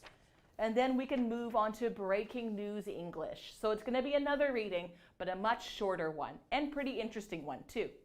Okay guys, so we're going to see you in 10 minutes. Have a nice break. Bye-bye.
Hi guys. All right, it's time for our last class today. Almost done. How are you feeling? We're almost there. You can have your lunch soon, I promise. All right, so like I said, we're going to be moving on to our breaking news English article now. So I know it's more reading, but like I said, it's a shorter one and it's extremely relevant to today's climate. And it's also talking about buying and shopping, but not exactly the smartest type of shopping or buying. So what is our story called? Panic buying sparks toilet paper shortage. Ooh, okay. How many of you have heard of this piece of news before? I feel like maybe all of you are quite familiar with this topic already. It was a huge thing back this spring. Maybe not so much now, but it could happen again in the future. Who knows? All right, so let's go over the title quickly. So sparks, or to spark, this is an idiom, to spark. So this means to start something. So basically, what happened here, as you guys know, back when COVID-19 started spreading, and there was news saying, you're going to have to stay inside, we'll have to quarantine. Suddenly people were like, oh my God, I got to get toilet paper, as much toilet paper as possible, because I'm going to have to poop so much. So people started running to the stores and buying all the toilet paper. So this is called panic buying, when you're like in a panic and you're buying up tons of stuff. So this it sparked a shortage of toilet paper. Now this toilet paper was not the only thing to have a shortage. Can you guys think of some other things? What were some other things? Like, so there was a shortage of, there was a shortage of. And it might vary across your countries, but in Vancouver especially, we had a shortage of toilet paper for 1 month. And is there anything else? What else do you recall hearing in the news? Any others? Just toilet paper? Oh, hand sanitizer, I see, absolutely. Yeah, hand sanitizer was also very difficult to come across here as well. I had a hard time finding hand sanitizer until June, I think. Anything else? I had a tough time also finding surgical face masks, or you could just call them face masks, I suppose. So, and again, it wasn't until May I was finally able to find some in the store. Like, what else? Gloves, yeah, surgical gloves, like plastic gloves. So plastic gloves were also hard to find, I think. I wasn't looking for them, so I don't know about here, but I trust you. Yeah, so, and there's probably other things too that we had a shortage of, thanks to panic buying. But yeah, it wasn't just toilet paper. So, oh yeah, this term, panic buying. So it's pretty self-explanatory, I think. You know what to panic mean is, right? So to panic is to get like, oh my God, oh I gotta do it now. Oh my God, get the toilet paper, get the hand sanitizer. That's panic buying. So to panic means to freak out, get upset, get really worried. This is a term that has been very popular this year, panic buying. Okay, so here's what we're gonna do. We're gonna read out this article, but let's think of some questions we could ask before we read the article. Okay, so panic buying sparks toilet paper shortage. Okay, so obviously there's a shortage of toilet paper. What is some other information you'd like to find out? Here's one I could think of. Was there a shortage of anything else? Was there a shortage? I know we just talked about that, how we're like, yeah, hand sanitizer, gloves. Maybe there's something else we missed. Was there a shortage of anything else aside from toilet paper? So that would be something I'd like to find out. Let's find that out. What else? How about where? Where was there a shortage? Where was the toilet paper shortage? So which country did this happen in? Or which countries? Or maybe it happened all around the world. Who knows? What's another question that might be good? Let's see. Trying to think. What would be like another good question? If you guys have any questions that you want to find out, you can type them out as well. Okay. Let me see. We could say why. I mean, I guess we kind of know why, but why was panic buying? Why was panic buying so prevalent?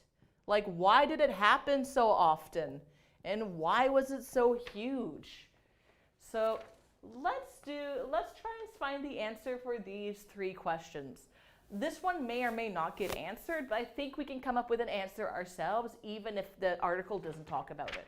So let's find out if there is a shortage of anything else aside from toilet paper. Where did this happen? And why was panic buying happening? Okay, so get your reading fingers ready. Here we go, and we're going to read in 3, 2, 1. Panic buying sparks toilet paper shortages. March 10th, 2020. Shoppers around the world are embarking on panic buying sprees because of fears over the coronavirus. Okay, so it sounds like we have 2 of our questions answered. So please feel free to type in the answers for number 2 and number 3. We'll go over them again in a bit. People in countries as far afield as England, Japan, Singapore, and Australia, oh, there we go, have been emptying supermarket shelves of toilet paper, face masks, hand sanitizer, and dried and canned food. Oh, so there we go, we got number 1. Okay. They added that panic buying would only reduce the supply of products needed by medical staff and carers, which could exacerbate the problems the COVID-19 virus is causing. Footage of shoppers in Australia brawling over the last pack of toilet paper in the supermarket has gone viral across social media. Okay, so I think we answered all 3 of the questions. So, was there a shortage of anything else? Yes, there was. What was it? Okay, so here it says, they've been emptying the supermarket shelves of toilet paper, face masks, hand sanitizer, so we talked about that, hand sanitizer. What else? They mentioned a few other things. They got 2 more things. Oh yes, you said dried and canned food. Yeah, okay, we didn't write that down. Good. Dried and canned food. This makes sense. You probably want to stock up on food as much as possible, so I can understand this. I don't understand the toilet paper though. That was a bit crazy. Okay, so, and where was the toilet paper shortage? Sorry, I should have wrote toilet paper shortage. Okay, so technically they said it was around the world, but they mentioned 4 countries in particular around the world, but they also talked about 4 countries. What 4 countries did they mention? England, good. England. Japan, nice, thank you. I think there were 2 more. Singapore and Australia, thank you. Singapore and Australia. Good. All right, so we got that answer. We got the answer for that question. And we'll answer number 3 at the end of the story, I think. Okay, so now we're going to go on to the second half of our article. Here we go. Psychologists say panic buying is an irrational behavior that is part of a condition called FOMO, the fear of missing out. Okay, so irrational, this is a good word. So irrational is kind of similar to the word I talked about earlier, mindless. Do you remember that? So irrational means illogical, like without much careful thought. So people who behave irrationally are not thinking things through. They're acting before they think. It's not a good thing. You don't want to be irrational. You want to be a rational person. Okay. Dr. Katerina Witkins said, a herd mentality sets in during disasters that causes people to copy the actions of others. Okay, so what is herd mentality? Herd mentality. I think this is a good word to go over. So I'm going to draw some cows. So let's just pretend these are cows. And here's some cows. And they're just going to look really awful because I don't want to spend too much time drawing cows. Okay, so let's pretend there's like 20 cows. Now, let's say, so the cows, they tend to stick together. They do everything together. Now, let's say one cow decides to go this way. It wants to go over here. And maybe it sees some like nice grass. Then all of these cows are going to follow that cow. So basically they act together as a herd. So this is herd mentality. So apparently during natural disasters, people kind of start to do this. So what happened was originally just like a few people were doing panic buying. Like one day somebody, like they heard about the whole coronavirus and potential quarantine. They're like, oh, I need to stock up. We're going to be in quarantine for a month. I need toilet paper. So you see them getting like a whole bunch of toilet paper. All of a sudden, other people see this. They see this and they're like, oh, maybe I should do that too. Then they go and they do the same thing. So that's herd mentality. That's what it is. I'm going to write that over here under new words. Herd mentality. Okay. It's not always a good thing. Like, it can be like, this is what causes like stampedes in stadiums or bad things to happen sometimes. Okay. And where we were. People watch the news of items being bought in bulk. So bought in bulk means it's bought in huge supplies. So people watch the news of items being bought in bulk and they immediately rush to the stores, do the same thing. Dun, dun, dun. She said people were overestimating the risks of dying from the coronavirus. She said, far more people die in car accidents or household accidents per year. But we don't panic about those things in the morning before we go to work. All right, so what she's saying is, she said like, okay, let's say for example, death from coronavirus, COVID-19, it can happen.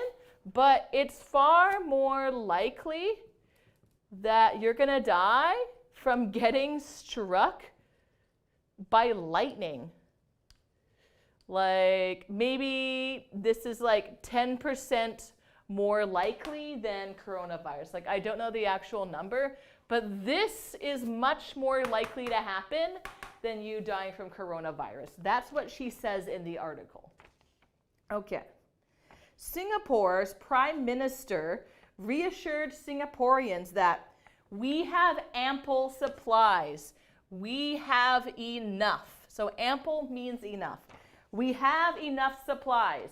There's no need to stock up or panic buy. Okay, so that's it for the article. Now let's see if we can answer question number 3. So why was panic buying so prevalent? Why did panic buying happen? Let's get rid of this. What do you guys think? Why was panic buying so prevalent? I'd like you to try and type out some answers. There's a few ideas here, a few reasons why. So let me see. So let's read the first sentence out. Shoppers around the world are embarking on panic buying sprees because of fears over the coronavirus. All right, so there's one reason there, and that is because of, okay, good. Someone said fear of coronavirus. So yeah, fear of coronavirus is one answer. There's another answer. It refers, remember that picture of cows I was drawing earlier and the cow herd? I think that's another big reason why panic buying happened. What was that called? You know, the cows sticking together, doing everything together. It was called herd mentality. Good. Herd mentality was another reason. So, you know, people see someone buying a bunch of toilet paper, they're going to do the same thing. Then everybody does the same thing. And maybe also like the news. Like the news was talking about all the panic buying. And so people are like, oh my God, I got to go and panic buy too. So, I mean, it's important to know about this stuff on the news, but it's possible that this kind of helped worsen the situation, maybe. All right, good. So that answers our questions. Nice stuff, guys. Okay, so now let's do true or false. So I'm going to get rid of all that. And let's get rid of these. Okay, board's all nice and clean and pristine once again. And alrighty, spinny, spinny all around. True or false? True or false? True or false? Okay, we got 1, 2, 3, 4, 5, 6, 7, 8. 8 questions. A, B, C, D, E, F, G, und H. Okay. So all you have to do is answer true or false, okay? Let's do the first one together. Okay, letter A. Shoppers in every world country are panic buying. True or false? What do you think? Shoppers in every world country are panic buying. So I'm going to read the first sentence. Shoppers around the world are panic buying. This is a bit of a tricky one, but the answer here is actually going to be false because it doesn't say shoppers in every country around the world. It says shoppers around the world. So that doesn't mean every single country, but it's happening in a lot of countries. So that's why it's false. So it's around the world, not in every world country. Around the world, around the world, around the world. You guys know that song? One of my favorite songs from, why did I forget their names? Daft Punk. Daft Punk. That's the name of the band. They sing this kind of techno stuff. Around the World is one of their famous songs. Okay, so let's do letter B. People are panic buying canned food, but not dried food. True or false? People are only buying canned food, not dried food. What did they say? Let's take a look. So people have been emptying supermarket shelves of toilet paper, face masks, hand sanitizer, and dried and canned food. Okay, so is that true or false? Buying canned food, not buying dried food. Good, it's false. Thank you. Exactly. Why is it false? It's false because the people are panic buying canned food and dried food. So they're panic buying both. Not just canned food, but canned and dry food. Okie doke. Nice. C. Government said there is no need to panic buy. You don't need to panic buy. True or false? Okay. Governments have advised their citizens that there is no need to panic buy. They added that panic buying would only reduce the supplies of products needed by medical staff and carers. Okay, so the government said there's no need to panic buy. Is this true or is this false? What do you guys think the answer here is? And it is indeed true. Good, thank you. Yes, they absolutely said no need to panic buy. Please don't panic buy. Okay. D. Video of people fighting in an Australian supermarket is on social media. True or false? All right, let's take a look. Footage of shoppers in Australia brawling over the last pack of toilet roll in a supermarket has gone viral across social media. Okay, do you guys know this term, to go viral? So this is an idiom. It means to get super popular on the internet. Like many people have seen this video. So, true or false for letter D? A video of people fighting in an Australian supermarket is on social media. And the answer is yes, indeed true. This did happen. This is very much true.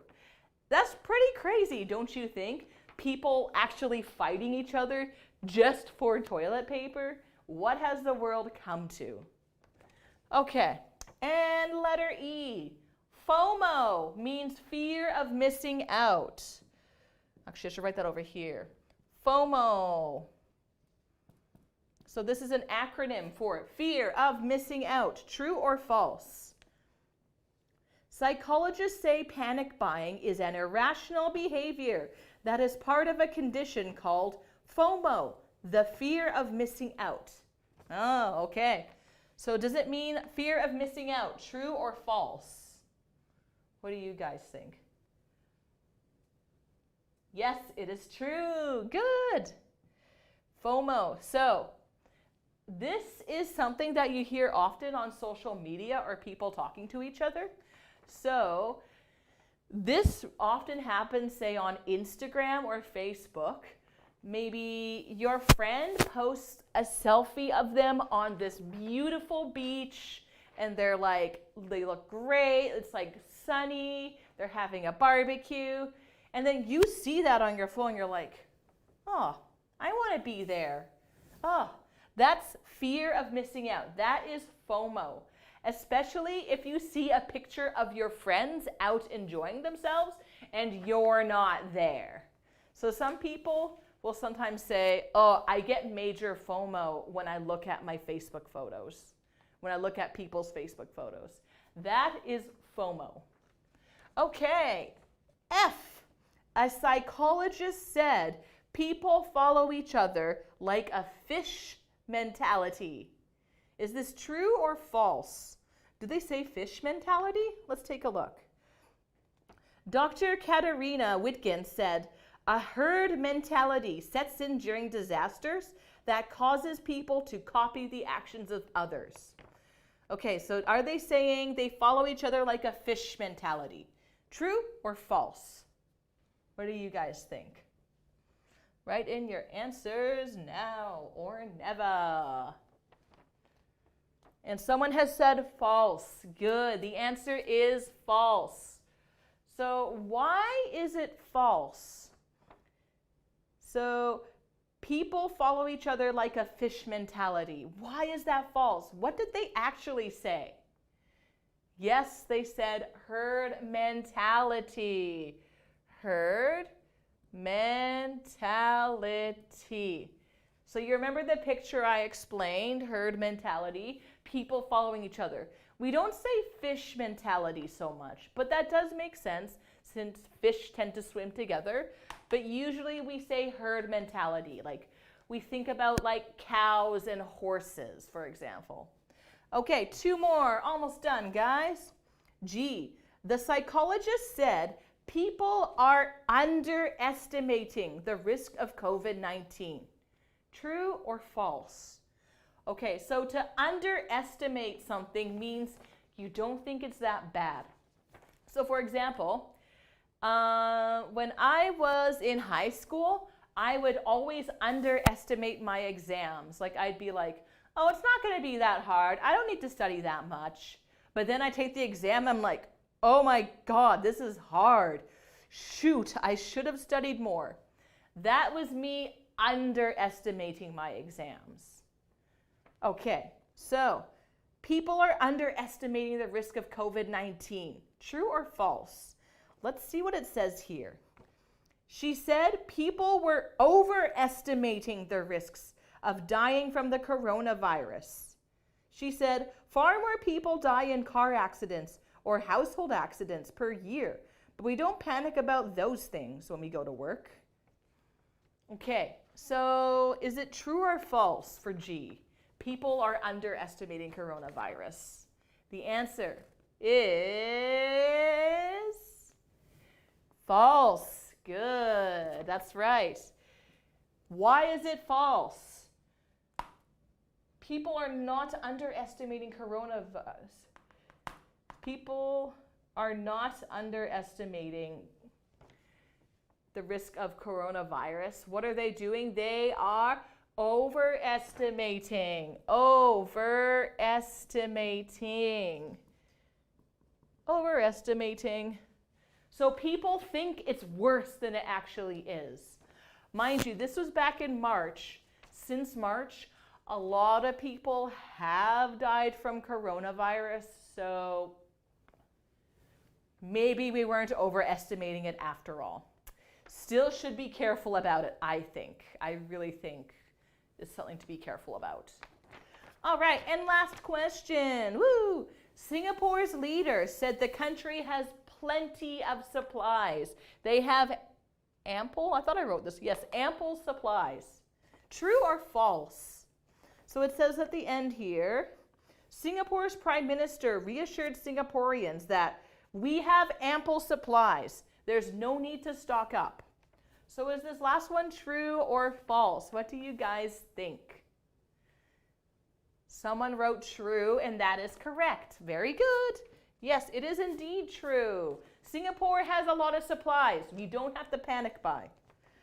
Okay, so that's it for true or false. Good stuff, good stuff. How we feeling, guys? Feeling good? Feeling okay? We got 20 minutes left, so let's make it count. I'm going to get rid of the true and false, and we're going to move on to Synonym Match. Okay. So as you guys probably know, Synonym Match, that means we are matching up words that have the same meaning or very similar meanings. Synonym Match. Okay, so we got 10 words. Wowee. Some of them I explained to you, so some of it should be easy. Some of it might be difficult, but that's okay. We'll get through it together. Embarking. Okay, so this is a verb, to embark. So what is the synonym going to be? Number 2 is emptying. And number 3 is reduce. Number 4 is exacerbate.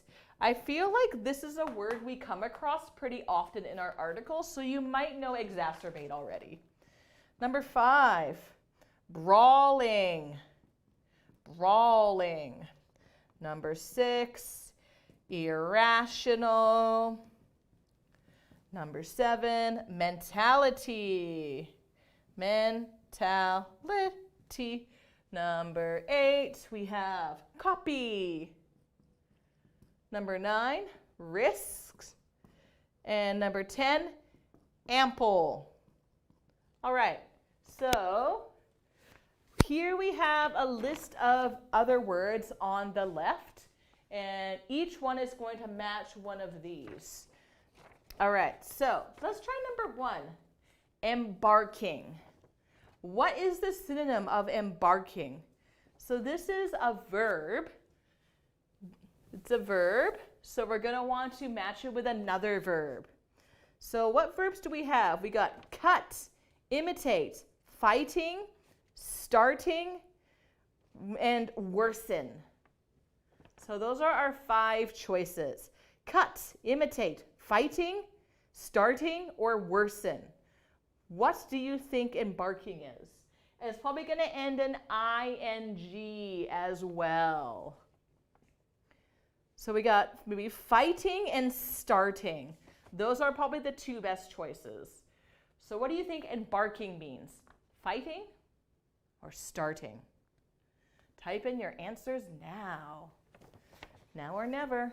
Come on, guys. All right, somebody said starting. Good. Yes. Embarking means starting. So typically we say someone embarks on a journey, someone starts a journey.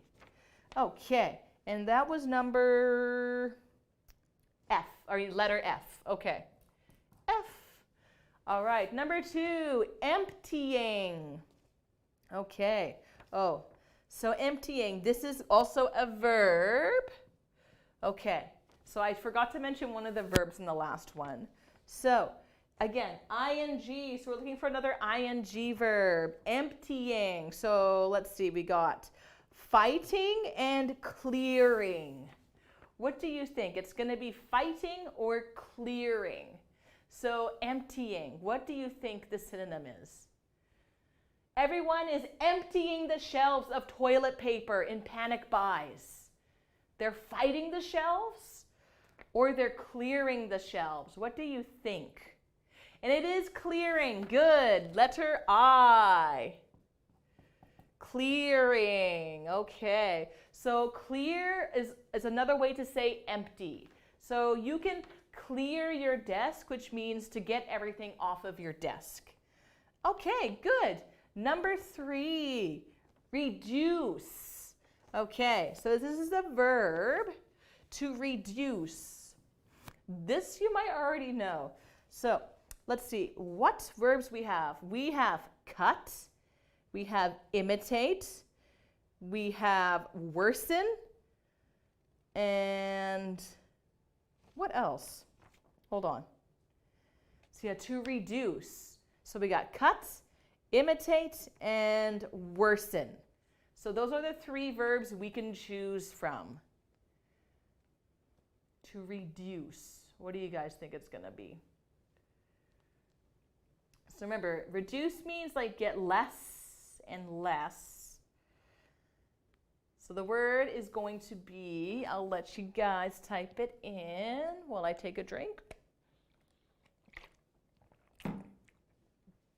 Okay, don't see a response, that's okay. This is a bit of a funny synonym, but the synonym we're looking for is cut, which is letter A. So to cut something, like of course there's like, cut with scissors or like cut something. So this can also mean to reduce. So you probably heard the term reduce funding. So for example, in some parts of Canada, funding for schooling for public schools, like money funding for public schools, has been reduced. Or we can say it has been cut, which means less money is being given to fund public education. Okay, number 4, exacerbates. Okay, this is another verb. We're getting all the verbs out of the way. Exacerbate. So let's see, we got imitate and worsen. What do you guys think it's going to be? Imitate or worsen? So panic buying exacerbates the problem of COVID-19 because healthcare workers can't get masks or gloves, so it makes everything worse. So what do you think it's going to be? Imitate or worsen? I see someone has wrote worsen. Very good. And that's letter G. So exacerbate means to worsen something. Okay. Let's see. What's next? Brawling. Okay. I kind of gave you a hint there. Brawling. This is our last verb, I believe. Okay, so it's an ing word, so we're looking for another ing verb in our little listicle here. So what do you think brawling is going to be? Brawling is, yes, good job, fighting. Fighting. Okay, and what letter is that? That is letter C. Okay, so fighting can refer to physical, or it could be people being like blah, blah, blah, blah. But brawling means like they are throwing their fists at each other. Maybe they're kicking at each other, but it's like very like harsh fighting, brawling. So yeah, in that video in Australia, there are people brawling over the last pack of toilet paper. That's insane. Holy moly. Okay, 5 more to go. Irrational. Okay, so this is an adjective. Irrational. Remember I told you about this earlier? Like not a very smart way of doing things. Okay, so what's another word for irrational? We got, let's see, way of thinking, sufficient, chances, and illogical. Only 2 of those are adjectives, actually. So the 2 adjectives we have are sufficient and illogical. So this whole act of panic buying, it's super irrational. It's silly. There is no logic to it. There's no reason. So that means, yes, it is illogical. Thank you. Irrational means illogical. And that's letter J, the last one. Okay. Now, number 7, mentality. Okay, so remember, you might know this verb, like there's physical health and there's mental health. So mental refers to your brain, you know, your thoughts and feelings. So mentality, what do you think it's going to be? So what nouns do we have? We have way of thinking, and we have chances. So what do you think it's going to be? Way of thinking or chances? So for example, remember we were talking about herd mentality, where one person does something, everybody wants to do it. That herd mentality has led to panic buying. So, yes, very good. Someone said way of thinking. Excellent. And that's letter D, way of thinking. All right. And 3 more. Number 8, copy. Actually, I might get rid of some of these just so we have a little bit more space to write things. Okay, let's get rid of that. And, okay, 8, copy. This is a verb. 9 is risks. This is a noun. And 10 is ample. This is an adjective. So I think this will be fairly simple to guess the rest of them. Okay. So when someone copies another person, it means they do the same thing. So for example, you see this guy panic buying toilet paper, they are going to copy them. They're going to do the same thing. So Copy, what do you think it means? We got imitate, sufficient, and chances. Only one of those are a verb. What do you think? What is another word for copy? Oh, we got imitate. Good. Imitate is another way to say copy, to imitate. So children, for example, love to imitate adults. So be careful what you do in front of children. Okay, and 2 more. Number 9, risks. All right, risks. So for example, the risk of catching COVID in BC right now is fairly low. Right now it's pretty low. The risk of catching COVID in BC is pretty low. Yay! All right, so what is another word for risk? We got sufficient or we have chances. Only one of those is a noun. Sufficient or chances. What do you guys think? And I see we have chances. Good, nice stuff.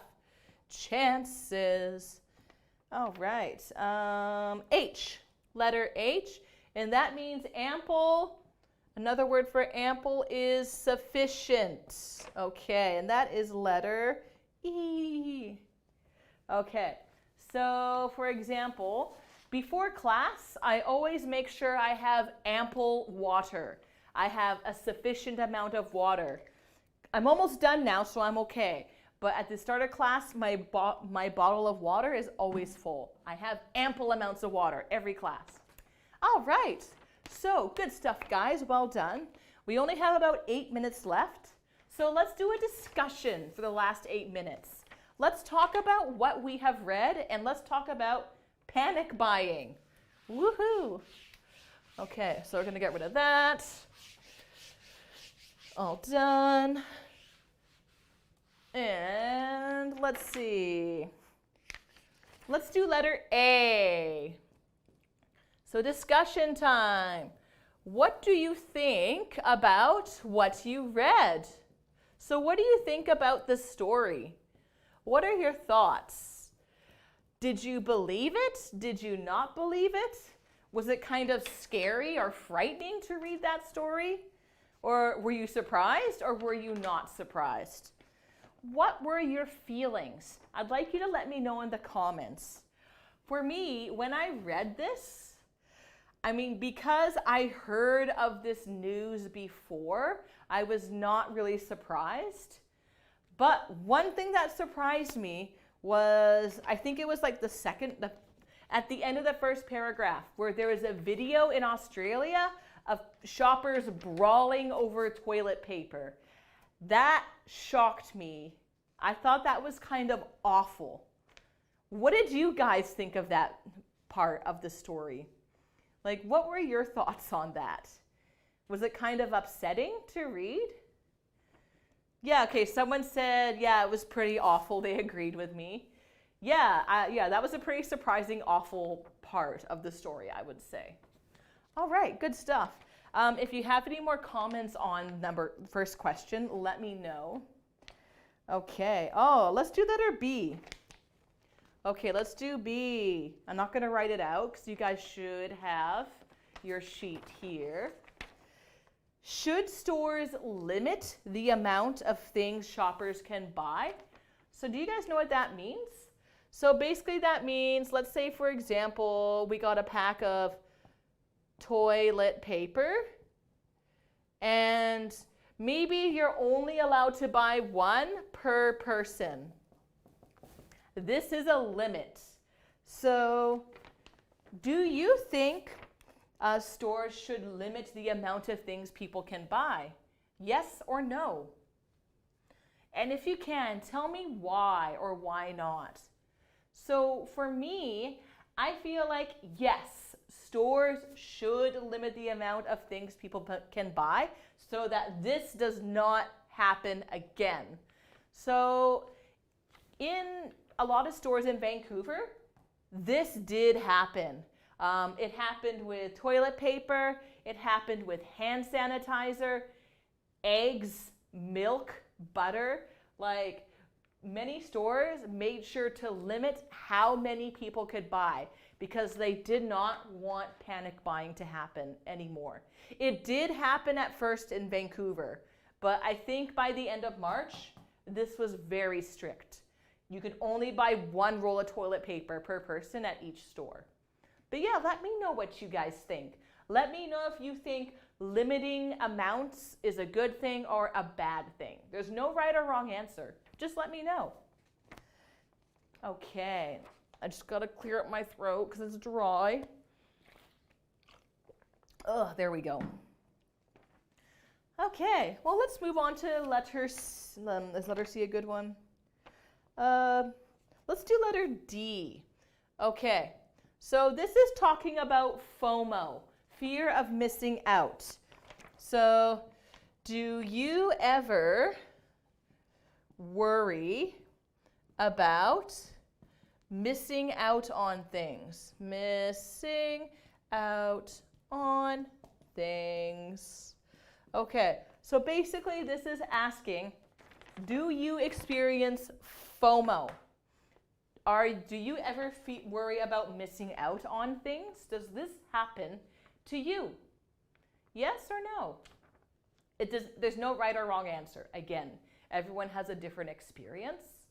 For me, when I was younger, I feel like I had major FOMO. I always wanted to do all sorts of things.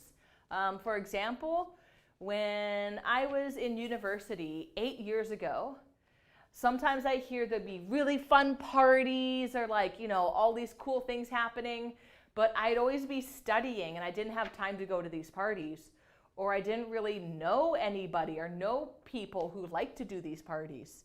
So sometimes I got major FOMO or fear of missing out. Back at university, I was like, man, I never get to go out and party. I'm really missing out. Now I don't, excuse me. Now I don't get this as much. I like to spend a lot of time at home. So I don't have FOMO as badly anymore.